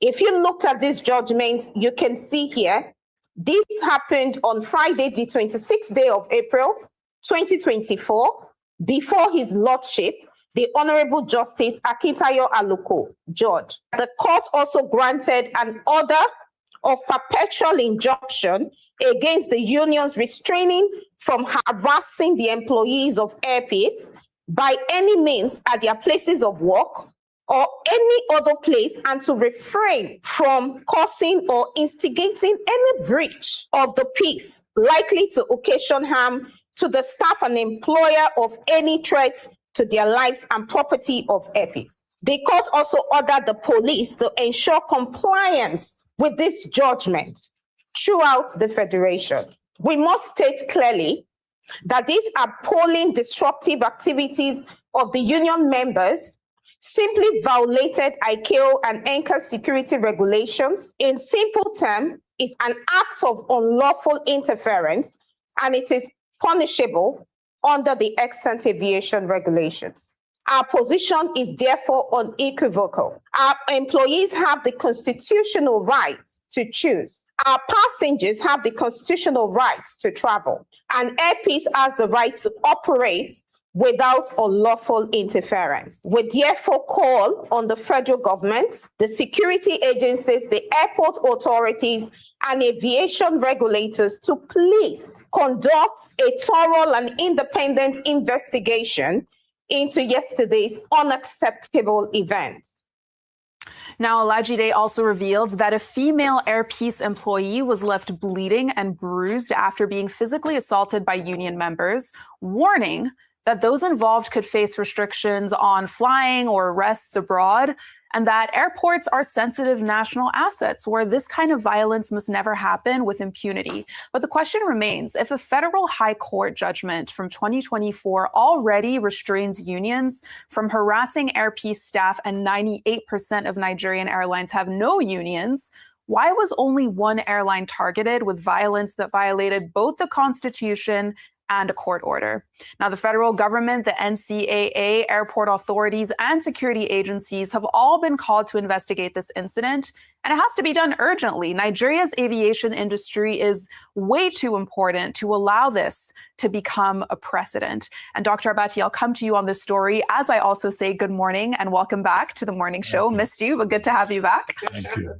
Ayo, good morning. Good to see you as always, and Rufai, always good to see you. Dr. Abati, I mean, two issues here put up by the protesters who disrupted the operations of Air Peace.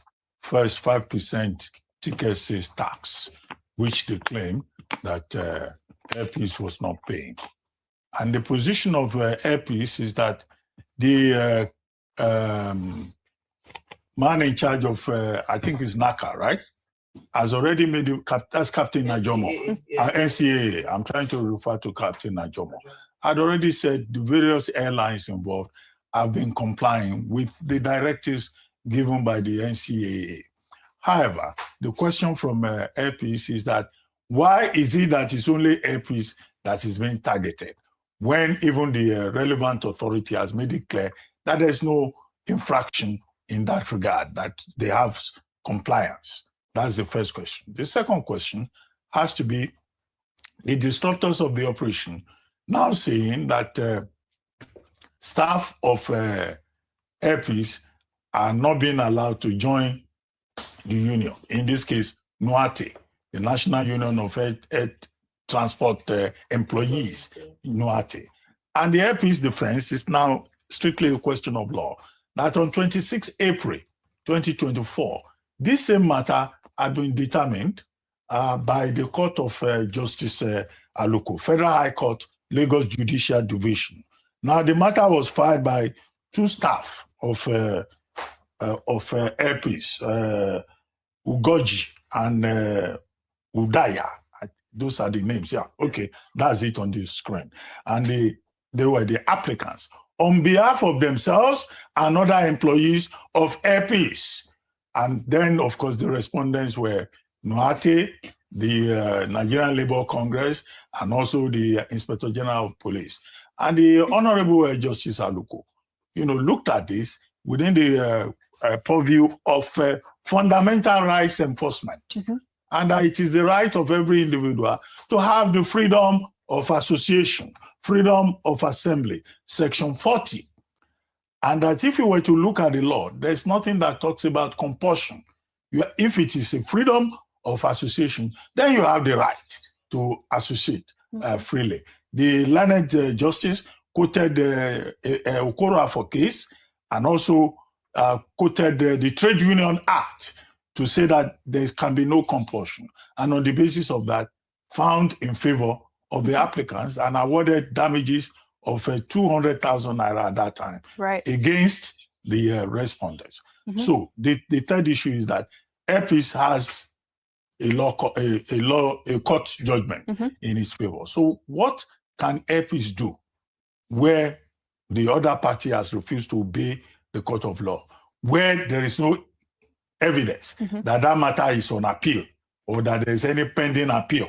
So it will mean that the applicants, in this case Noate, decided to disobey the law. So airpeace should go back to the court and charge those parties for contempt, because it's contempt of law, and insist on the enforcement of the fundamental human rights of the person. But I think the issue here is about consent, about willing decision, about the fact that you cannot compel people to join an association. That is what should be tested for that in the court of law. And this is without prejudice. That workers are entitled to collective bargaining, that they are entitled to joining a union of their choice. But what the basic point is that this cannot be compulsory. The other leg of it is what international rules state. The basic thing in aviation is safety.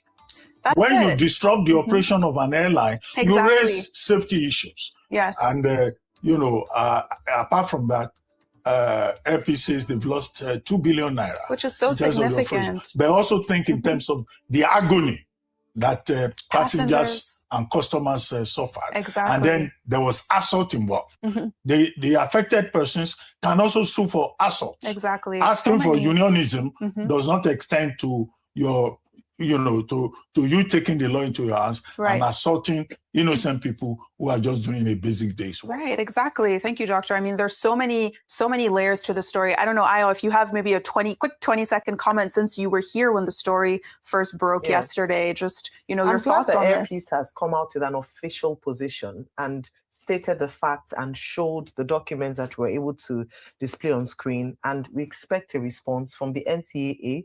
From yesterday, I talked about the Ministry of Aviation and Aerospace Development, because we cannot continue to see a targeting of a particular airline. And I still say that we cannot affect private business owners in Nigeria in such an embarrassingly obvious way where others are watching. And so I hope that we'll get to the bottom of this. And because let me tell you something, not only did they lose business yesterday, they would have to also refund from those people who had to take alternative modes of transportation. So that's a double loss for them. So I hope that this will be fully addressed, and I cannot even say for compensation. But let us prevent things like this from happening again. Very good points. I mean, these are Nigerian businesses that we're talking about at the end of the day. But from business, let's now shift to politics, with reactions trailing the African Democratic Congress revealing new reports of a plan to arrest its national secretary, Rauf Arigbe-Shola, before Saturday's election in Osun State. Now, the revelation initially came in an X post from the party's publicity secretary, Bolaji Abdullahi, who later spoke about this development on Arise Primetime. Let's watch. APC government is denying the opportunity, the people the opportunity to choose. Just before I came here, I received an intel that they are planning to arrest Ogbeni Rauf Arigbe-Shola before the Saturday election. I mean, who does that? And we say the country is not at war. It's just an election, one election. But it appears they are determined to prove a point that the president is historically right. from. Well, I don't have any evidence to support what you're saying. So we'll have to watch and see what happens. We will have to watch and see. And, the APC hasn't publicly responded to these claims, but people online had some thoughts, as always. And I'll take one from Boye, who says, Arigbeshola needs attention because it's only two parties that are really relevant in this Osun State election.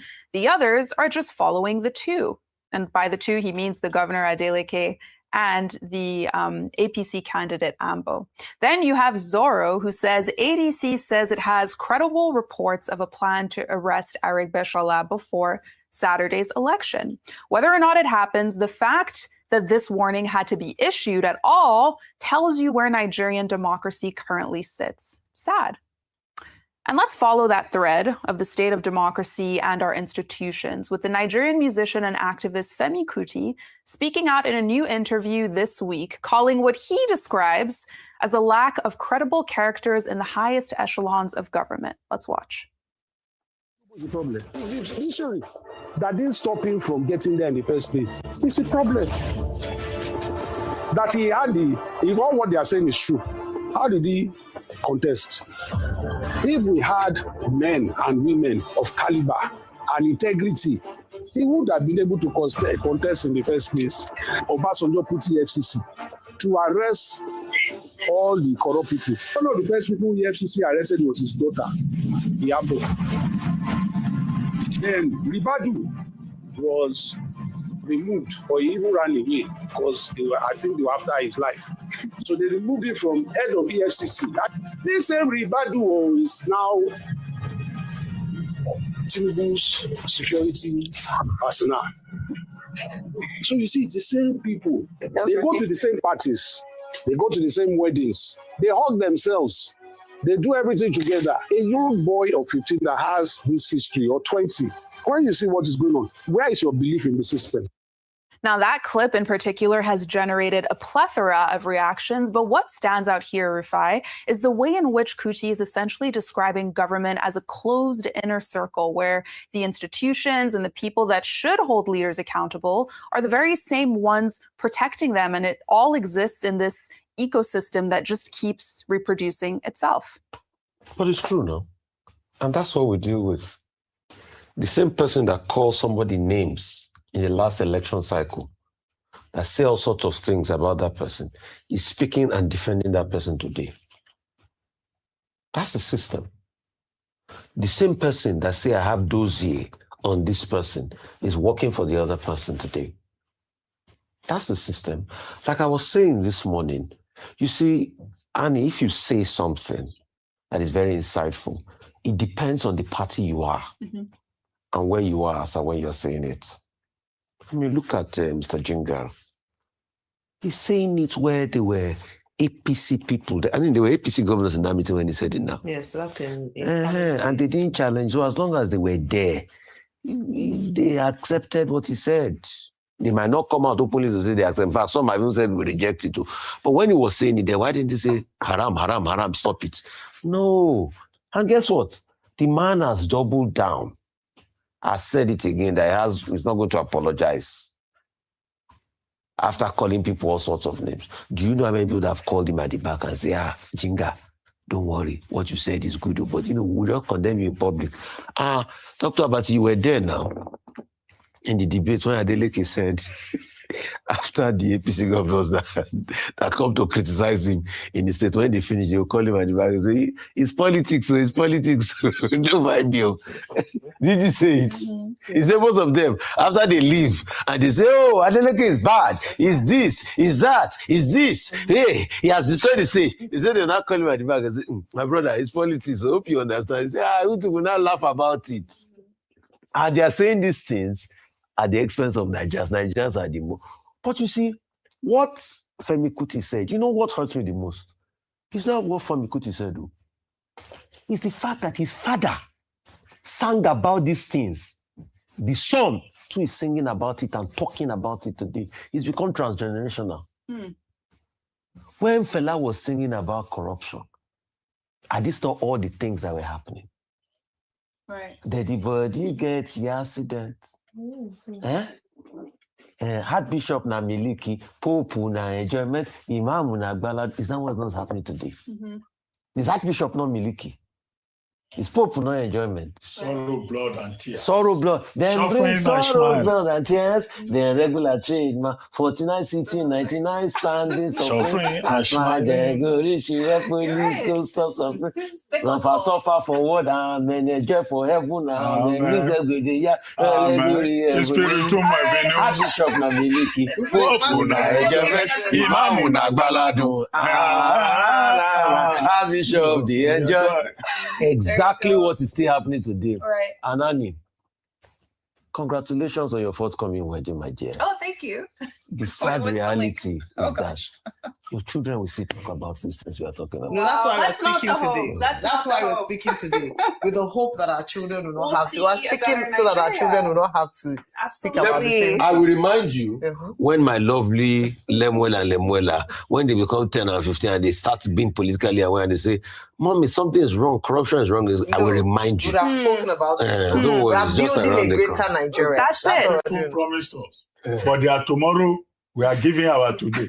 I'm yet to see that tomorrow. Yes. I'm still searching for that. We'll see. As a different We'll see. generation. Exactly. We're That's not the building a hope. greater Nigeria. Hopefully, these things aren't generational, even though it appears to be that way thus far. Now, later today, National Security Advisor Nuri Badu, along with other senior officials, will meet with U.S. officials in Washington, D.C. to specifically talk about both countries' bilateral defense against terrorism. Now, the announcement of this meeting and this trip was announced on Wednesday with pictures showing the larger team, which includes the Minister of Foreign Affairs, Bianca Odumegu Ojukwu, Defense Minister Christopher Musa, and more. They're expected to talk counterterrorism, review Nigeria's progress when it comes to fighting terrorism, and figuring out the next steps for both countries. And as Nigeria and America discuss their counterterrorism strategy, let's head to Sokoto State, where in a new video, a man candidly reveals how he somehow managed to survive being shot 5 times by terrorists. In the same community, a pregnant woman also gives her own anecdote of how she had to give birth while running from attackers. Let's take a look. Zauna da nake yi kawai sai bacci ya rinjaye. To da bacci ya rinjaye ni kawai ina kwance ko da na halka sai ga banga kowa ba kawai mutanen da nake gani. Kawai hajin ɗaya hake da ana ta halbi.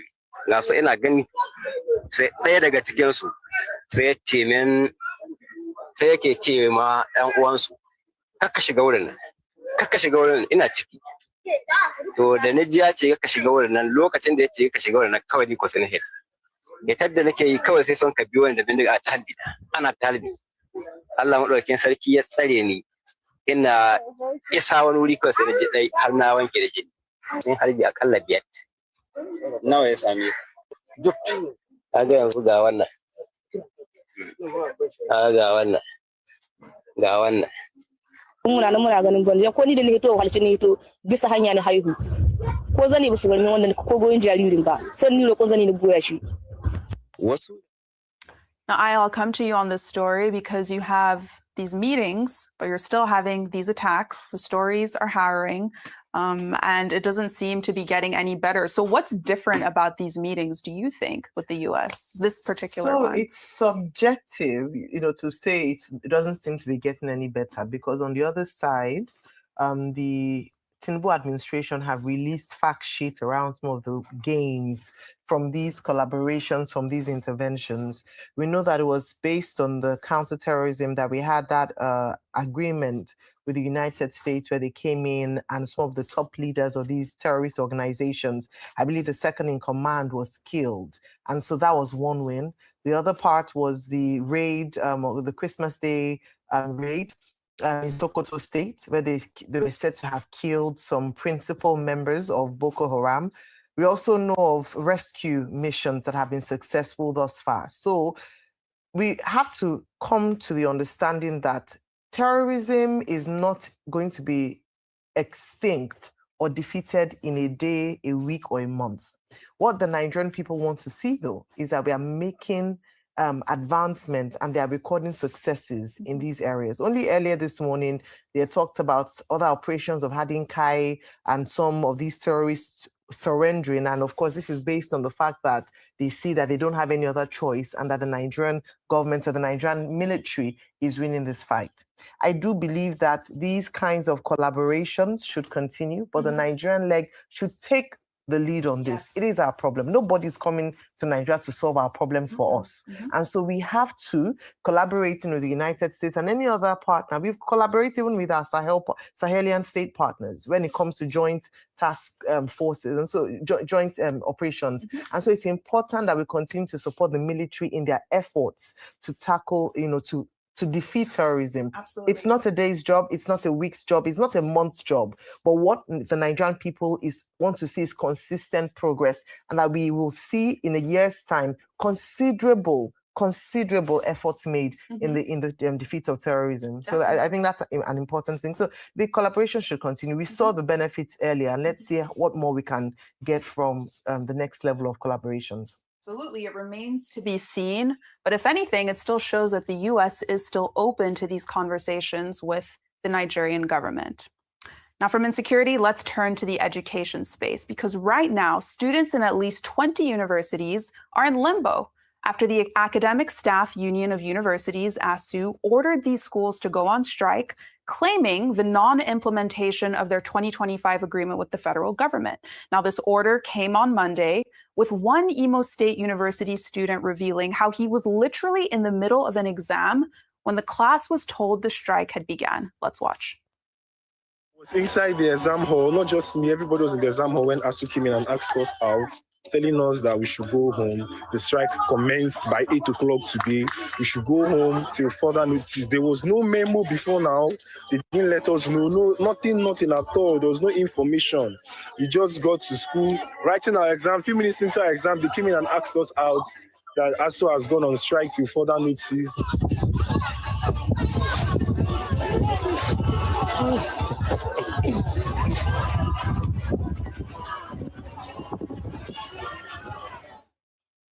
I mean, what a visual, ripping up his exam and throwing it in the gutter.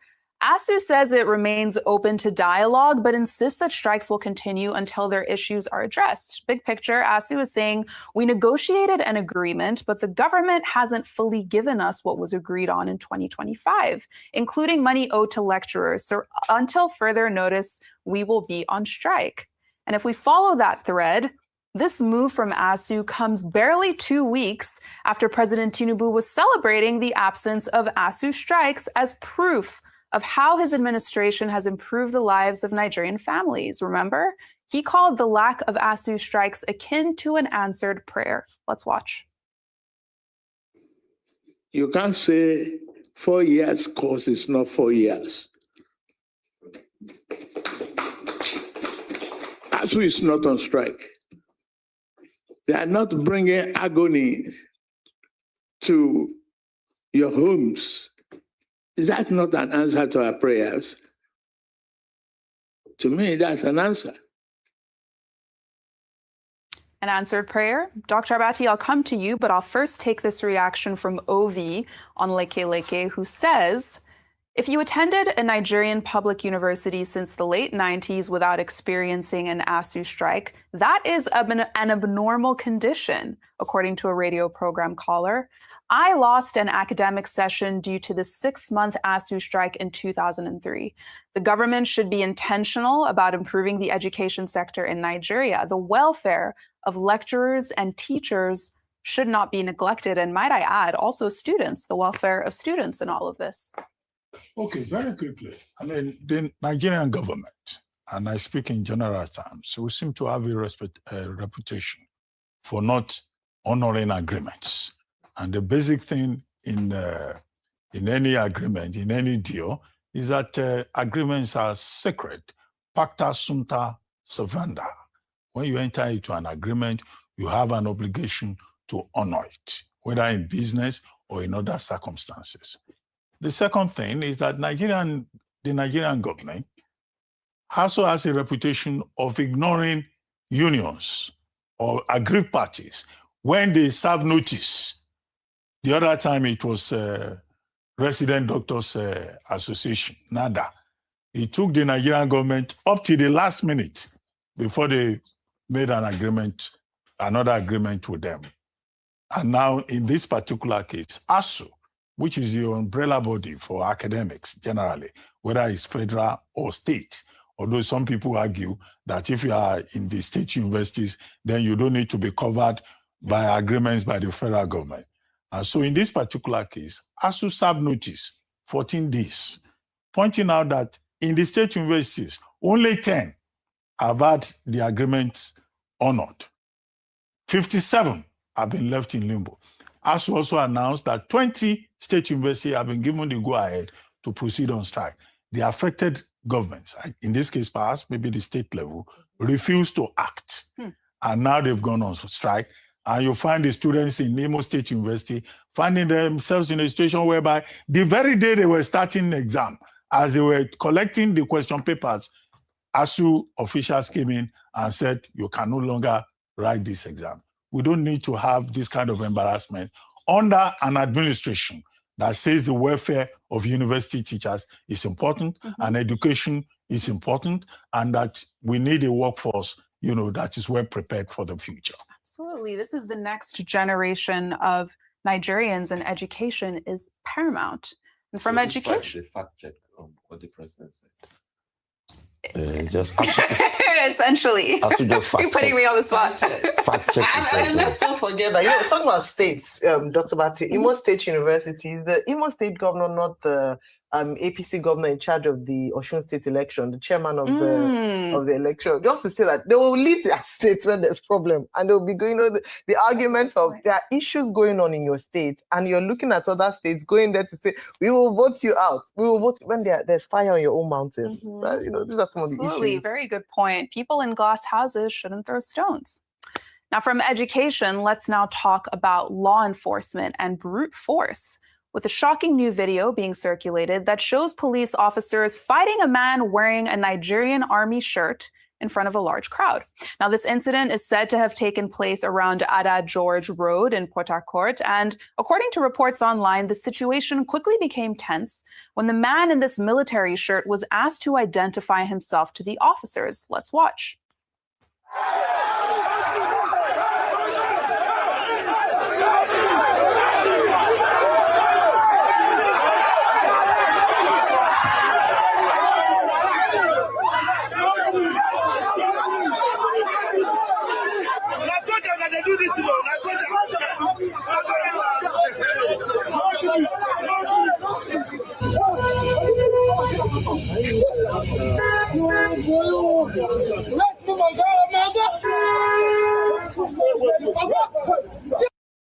Well, as of this morning, we haven't seen an official comment from the River State Police Command on this incident, but online, some people are questioning how sure are people that this is indeed a member of the military, or is it someone wearing a military t-shirt? And as we talk about confrontations between officials and individuals' rights, now some people online are saying that they need to get a pair of Meta's AI glasses, because in a new clip, a man records a tense confrontation between himself and a customs officer on a rural road. Not with his phone, not with a camera, but with his glasses. Let's watch. Take permission. Okay. Take permission. I'm not videoing you. You are. Okay, I'm not videoing you. Which one is I'm videoing? I'm not videoing you. So which spec is this? You think we don't know it? Even though you need to know if it, you want to video, why not take permission? Okay, I'm not videoing you. Why are you fighting? What's the problem? What is that now? Why is he fighting me? Which permission? Are you not the public servant? Where should I take permission from? You're not the public servant. Where are you? Is here not a public space? I have the right to video you. What's the problem? Now, Rufai, the law states that Nigerians do have the constitutional right to record police officers performing their duties in public spaces after a federal high court ruling back in March. And even though this confrontation didn't get so violent, it's still startling the way in which the officer lunged at this man. And the fact that, it was his glasses. It didn't get so violent. It didn't get fighting. It didn't get so violent. It was violent, but not. Somebody launches. How more violent can you get? True. You see, the truth about True, go ahead. See, the truth about this is He who is clean fears no accusation. If you are doing your role as a police officer, your good role or as a custom officer, and they are videoing you, you will be happy. We've seen police officers that were doing good, and they videoed them, and they were happy. They even used it to raise funds for them that this person is a good person. Yeah. But when you are doing buruku, ibi, bad things, and they video you, that's when you'll be shaking. It's not supposed to be a big deal. It's not supposed to be a big deal. When they video you and you are doing what is right, that's just it, pure and simple. So it's a time for you to shine. But it's when they video you and you know that you are doing something wrong, that's when problems are. See, I don't know what transpired, but I can bet anything that this custom officer was about to extort the guy. That's why the video was activated. I can bet. And it's not that Nigerians too just like to I mean, there are people, and you see what annoys me about a lot of these officers in uniform is the fact that they now want to use authority stealing and institutional might to do it. I mean, there are some police officers that when you see them, they will even beg, "Oga, anything for us, the younger day and everything." And out of your frivolution, you can say, "Okay, let's support esprit de corps." But the one I don't like is when you now put strength and muscle and you're saying this and all of that. I'm not supposed to give you, but you have please, genuine please, like that sometimes. And the milk of human kindness comes through your heart. That's different. So because they videoed them and is trying to take the metal glasses, haven't we advocated in this country that officers of the law should even be having their own cam? That they should activate to tell the outside. So we are not surprised. It's when people are doing evil, that's when they don't want them to video them. I mean, there was a case I will never forget. This happened around Oniro. A police officer stopped a guy for passing one way. The guy, frustrated, tried to hit the police officer, and the police officer can maintain composure. I was proud of the man. I had to go and meet him. I said, I wish I caught this event. Or these are the kind of police officers we want in this country, because some human beings too are very rational. But in this regard, now, that's just it. Why are you offended that they are videoing? It's not a big deal. Right. Okay, can I add a caveat? Yes. Now, I think it's a Supreme Court decision that in a public space where public officers are involved, it's not a crime for you to, record them. And I guess the principle behind that is holding public officials doing their work as accountable, holding them accountable. Now, you see that the gentleman that was being harassed by the customs officials, he seems to know his right. Yes. And that was why he was saying, I don't need your permission to record you in a public space and you as a public official. And the lesson here is that Nigerians, in engaging with public officials, should know their rights. And of course, I suspect that immediately they realize that this is someone who knows his rights, They have to leave him alone. Now, the exception to that rule is that where it is a private meeting, you don't have a right to go and record people and go and publish it and go and circulate it. That would be violating the law. Okay. Also, where there is third-party involvement, you don't have the freedom to just go and record people arbitrarily and go and circulate it. The rule is as stated in Section 37 of the 1999 Constitution, which deals with the right to privacy. The right to privacy of private persons would need to be respected. Otherwise, you also be violating the Cybercrime Provision and Prevention Act. Those will be the two relevant legislation. But as for public officials, yes, if you like, we are AI, Meta AI, eyeglasses. Is Rufai wearing one? Okay. Tell us the truth. Fascinating. I have peers. Peers, okay. Peers. Yes. I think a lot of times, Dr. Bati, just to mention, because that was the part that intrigued me the most, that even the customer officer himself didn't seem to be aware of what the law is, what the rights, because we're saying you have no right to. And it's a law enforcement. And it's a law. So Right. the challenge, I know what I'm saying, I've had many encounters. Law enforcement officers They don't even know the are law. the ones who break the law. They don't Right. even know it. There's Right. an ignorance of the law. When you're speaking to the average policeman, I've had encounters, and when I challenge them with, oh, this is my right, and they're like, which right? They don't even know the law. So maybe there's also a need in the era of progress to sensitize these law enforcement agents of the law. Right. You need to know the law so that you don't harass people who actually know the law. Yeah. Law enforcement officers who don't know the law. I mean, what are we talking about?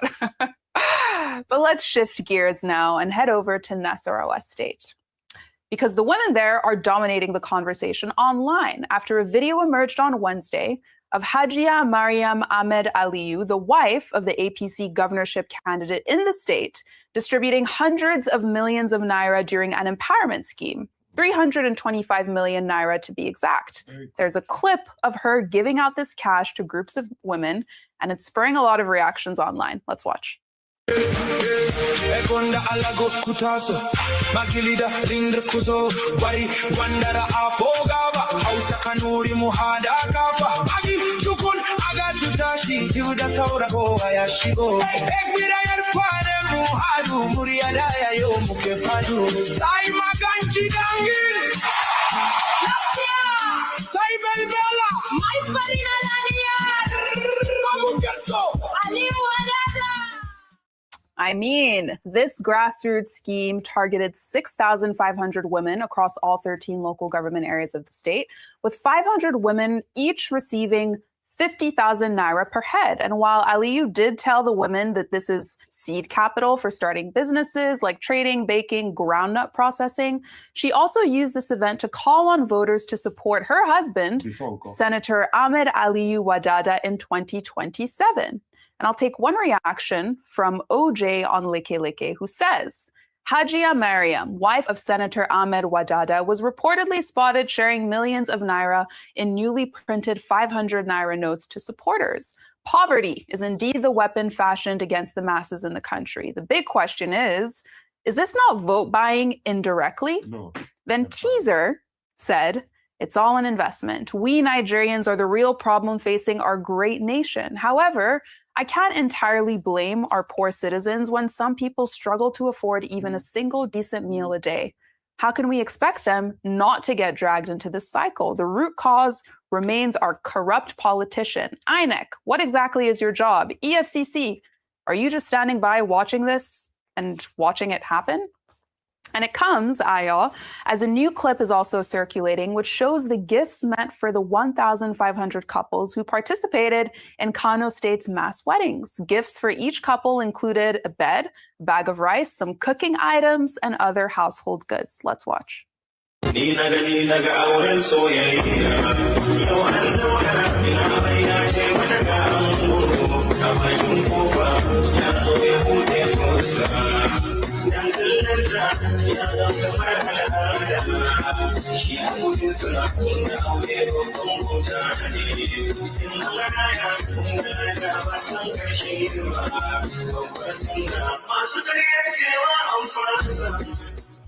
Wow, I mean, are these just the bare necessities for new couples? Yes. What do you... Wait, Ali, even you. No, I was no. Even you know that this story is not for me. For Dr. Abati. So I will come to Dr. Abati, the owner of the story, very soon. Okay. But honeymoon bed. It's funny but not funny. Yeah. You know, it's just that you have no choice but to laugh at some of these things. Like, is this development? Yes. I believe that we do not have a true understanding of what development and social intervention programs mean in Nigeria. And so going back to the story of Senator Aliyu's wife, where she was sharing money as part of empowerment program, have we not criticized the number of what is called empowerment programs, whether it is giving, bicycles, or in this case, sharing money, which you cannot understand what the justification in terms of what are the outcomes for this? How do you measure success? The things that developmental organizations will use as metrics to determine whether or not what they are doing is working. And that's why you can understand where people say, this is just vote buying. In this election that is coming, 2027 elections, there have been a lot of infractions that you want to find out if the EFCC is alive, if they are still able to do their work, if there's anything around the Electoral Act and the offenses detailed there, and if anyone is paying attention to it. There's just a flagrant abuse of power, a flagrant disobedience to what the law states. Is it the law about campaigning that has been abused and neglected and ignored for so long? Is it the law around campaign financing? Is it the law? Everything just forgotten. So it's the same thing about the law, and a flagrant disrespect and dishonor and disregard for the rule of law.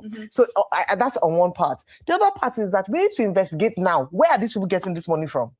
325 million. I don't think I look at the history of Senator Wadada Aliyu. What has he been doing? He's been in politics for quite a while. He's been a senator. Yes, he was in banking and finance at some point, but that was a long time ago. Where is this money coming from? And it starts from the head. Where you go to a place and add 1 billion here, 2 billion here, 4 billion there, and you say, oh, it's people are donating. Who are the people donating? It is high time we started to ask questions around where is this money? Is this the money that is because we question that is meant for the people that you are using for personal campaign? No, you can't do that. So we need to ask questions like this when people just spend money, and then we need education. It's not just poverty, it's ignorance. That's also a problem. So you are selling, we keep talking about selling your future for a bag of rice, selling your future for 5,000 naira. It is also a symptom of ignorance. These are some of the issues that we need to challenge. Very good points. Over to you, Dr. Over to you. The mass wedding, we're told, cost the state government about 1.5 billion. 100,000 naira given to each bride as dowry, another 100,000 naira given as a capital grant, where the opposition, critics of the Kano state government have said this is a case of misplaced priority in a state that faces more urgent development challenges, and that, that need to prioritize the welfare of vulnerable people in Kano State. But rather, the state government has chosen to embark on a go ye and multiply proposition. In a country where we don't even know the population census, many people have been saying, we need to know the population of Nigeria. Some people even go as far as asking for population control. But the state government has made as policy the deliberate attempt to increase the population with that example of a well-made bed. The bed is so attractive. And so that the couple don't go hungry, they have been given a bag of rice each. And if you were to check the package that is provided, I can bet that there is no condom there or any leaflet on family planning. No, for married couples, no, married couples also do family planning. Multiply. So that's why the critics are saying there is a misplacement of priority. Yes. But in any case, I hope that they will not turn it into an annual process or a bi-monthly process, whereby the major achievement will be the number of couples that were match made by the state government. Right. I want to make a very, very vital point. I know I'm a stupid person, but I want to make a very vital point. You see, one thing I saw that is missing there is generator or solar. Mr. Fayoshi said the reason why we have increased children is the fact that after 7 there's no lights. So if you want them to jump, the government said wanted to have 4 children. So the government immediately did not put generator there so that after 7, once it's dark, they should go ahead and Another point is that this may become an inspiration for other bachelors in other parts of Nigeria to relocate to Kano State, where they can marry free of charge. Wow, what a story! I mean, before we move, I like the way they didn't put generator. Kano State government, you are there. Now, before we move on, I'll just take one tweet from Bilatus on all of this. He wraps it all up. He says, mass weddings, mass childbirth, mass poverty, mass hunger, massive insecurity. I hope that these mass weddings will instead lead to mass entrepreneurship, mass education, more scientists, and more lecturers. What a great note to end on. Check in 9 months' time. We'll see. And the fact that there's now to a stunning new video circulating online, which shows the play-by-play in real time of how fishermen saved the lives of people who were on a large vessel that was sinking at sea. Now, in this clip, the man explains that the fishermen saw them in distress, sounded the alarm, and got others to help. This incident is said to have taken place off the coast of Rivers State. Let's take a look. See our vessel. We are all out. All the crew, we are all here. Some of the crew are inside the canoe. You can ask some of our crew. We are all here. Our captain is inside here. Our captain, everybody. We are all here. Look at our vessel. We have all left the vessel. We are still on sea. I am inside the canoe boat. We are all going out from the sea now. As you can see on the whole queue, we have all spread up. These are the canoe fishermen that came for our own rescue. Look at the man that saved me, that saved our crew. Now create the alarm by calling other people. He was the one that called other people for rescue. We are so grateful. We are so grateful. Incredible. As of now, we have yet to see an official statement from the Nigerian Navy, the Maritime Administration and Safety Agency, or Rivers State authorities, but the clip has underscored just how critical local fishermen are in these kinds of emergencies. And let's lean into that spirit of being thankful, because for this next story, we have a new clip of the former First Lady of Nigeria, Dame Patience Jonathan, who was captured singing the Christian praise song, "What Shall I Say Unto the Lord?" Now, the incident took place on Monday, performance took place on Monday during an inspection of the Ezekiel Refinery's crude distillation unit in Bayelsa State. Let's take a look. What shall I say unto thy Lord? All I have to say is thank you, Lord. We thank God for a day like this. All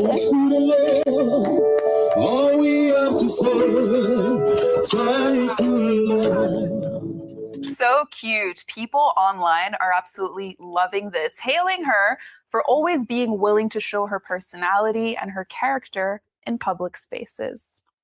And from there, let's take our good news report now with the Nigerian scholar, Professor Chidi Ogwamanam, who's been invited to serve on the United Nations Educational, Scientific, and Cultural Organizations Commission on the ethics of scientific knowledge and technology. A lot of words, but this is all in recognition of his exceptional contributions to the science, AI, and tech fields.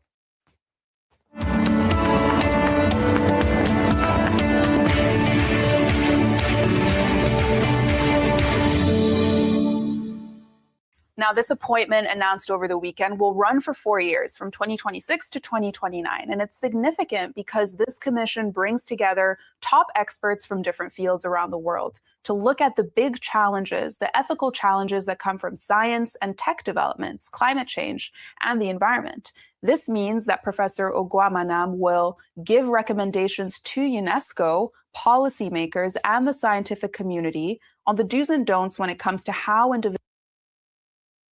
And he comes with an extensive background in the legal industry, which began with graduate studies at the University of British Columbia, where he obtained his LLM and PhD degrees in law.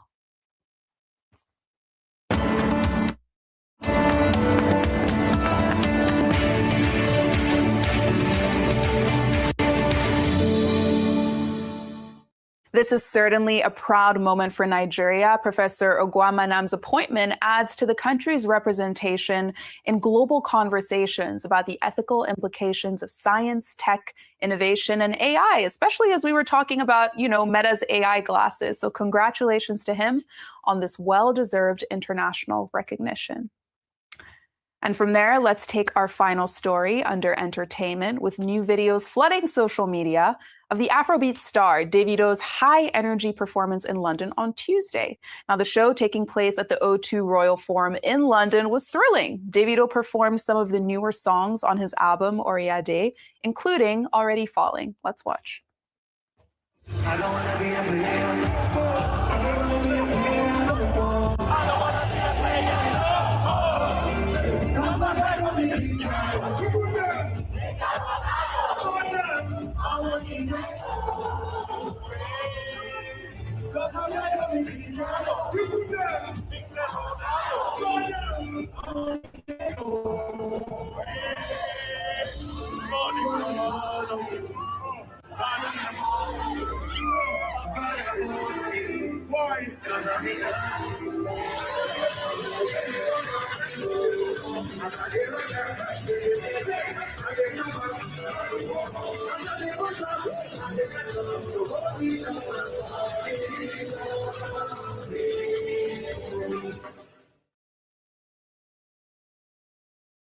Congratulations to Davido on yet another show. He even caught up with Bemi Orojuogun, who's also known as the TikTok famous London bus auntie during this show. And as Rufai was saying, he will probably have to come back to Nigeria for the Osun State elections this week. His lovely uncle. Yes. The chairman of the Mole Youth. Yes, true. Yeah, so it probably has to be back. Absolutely. And he cast his vote as a patriotic Nigerian. Yes. And he's been very busy, but... Well, let's hope he has a PVC. Oh, true. Very important. Everyone should have their PVC. That's all I have for you on what's trending today. Here we have Already Falling Again. Cue the music. The new hit from Davido. Enjoy it. And I will see you all tomorrow for Friday. Thank you all for your great analysis. Thank you. Want to go to Carlos, please? Bye, everybody today. And that's all on today's edition of The Morning Show. Niyi Oyelowo is up next with Global Business Report. Stay with us.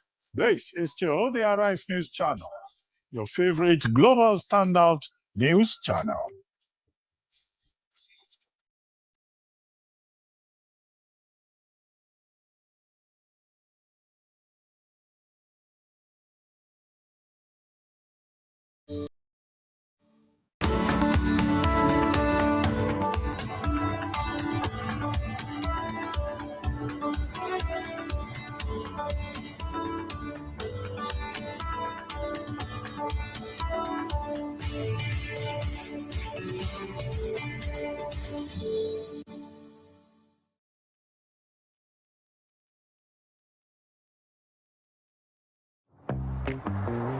Where are we going express? Trinity route is much quicker. Auntie BB, look, it's here. I beg you, what do they know? Let me call from work. There's no signal. No signal. Auntie, no glow, no go. Hi, mommy. Hey, baby. We're on our way. We're coming. Where's Auntie BB? This Christmas phone you gave, useless. It is not the phone, Auntie. Look, Auntie, it's a sign. When can we stop? I need snacks. Flo says snacks is 5 minutes ahead. Okay. Don't look at me. Now I can stream my series. When you need fast, powerful, reliable connectivity to keep you safe, to keep you entertained, to keep you in touch, trust Glow. No glow, no go. Let's go. Glow Unlimited. Come where culture flows. Stories live. And the rivers remind us we are one. Benny River Life.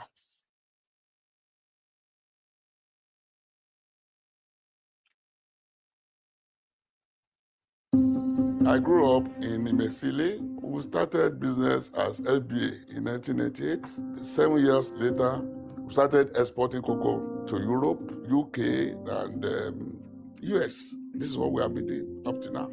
In business, you see, there's always up and down in any business. The only thing we need is perseverance. One should be able to stand and know what you want. Be focused. About 4 or 5 years after starting the business, we bought some cocoa at high price with the hope of selling. But when the dollar was deregulated, there was shortfall, gap. We had some challenges, got some loans, we were working, exporting. At the end of the day, we came back into the business full. UBA Bank is very, very supportive. When you are talking of banks, you are not talking of the structures, not the building, but those people behind the veil. That is, we are talking of the leadership, the workers, very, very effective in discharging their duties. So we enjoy their performances very well.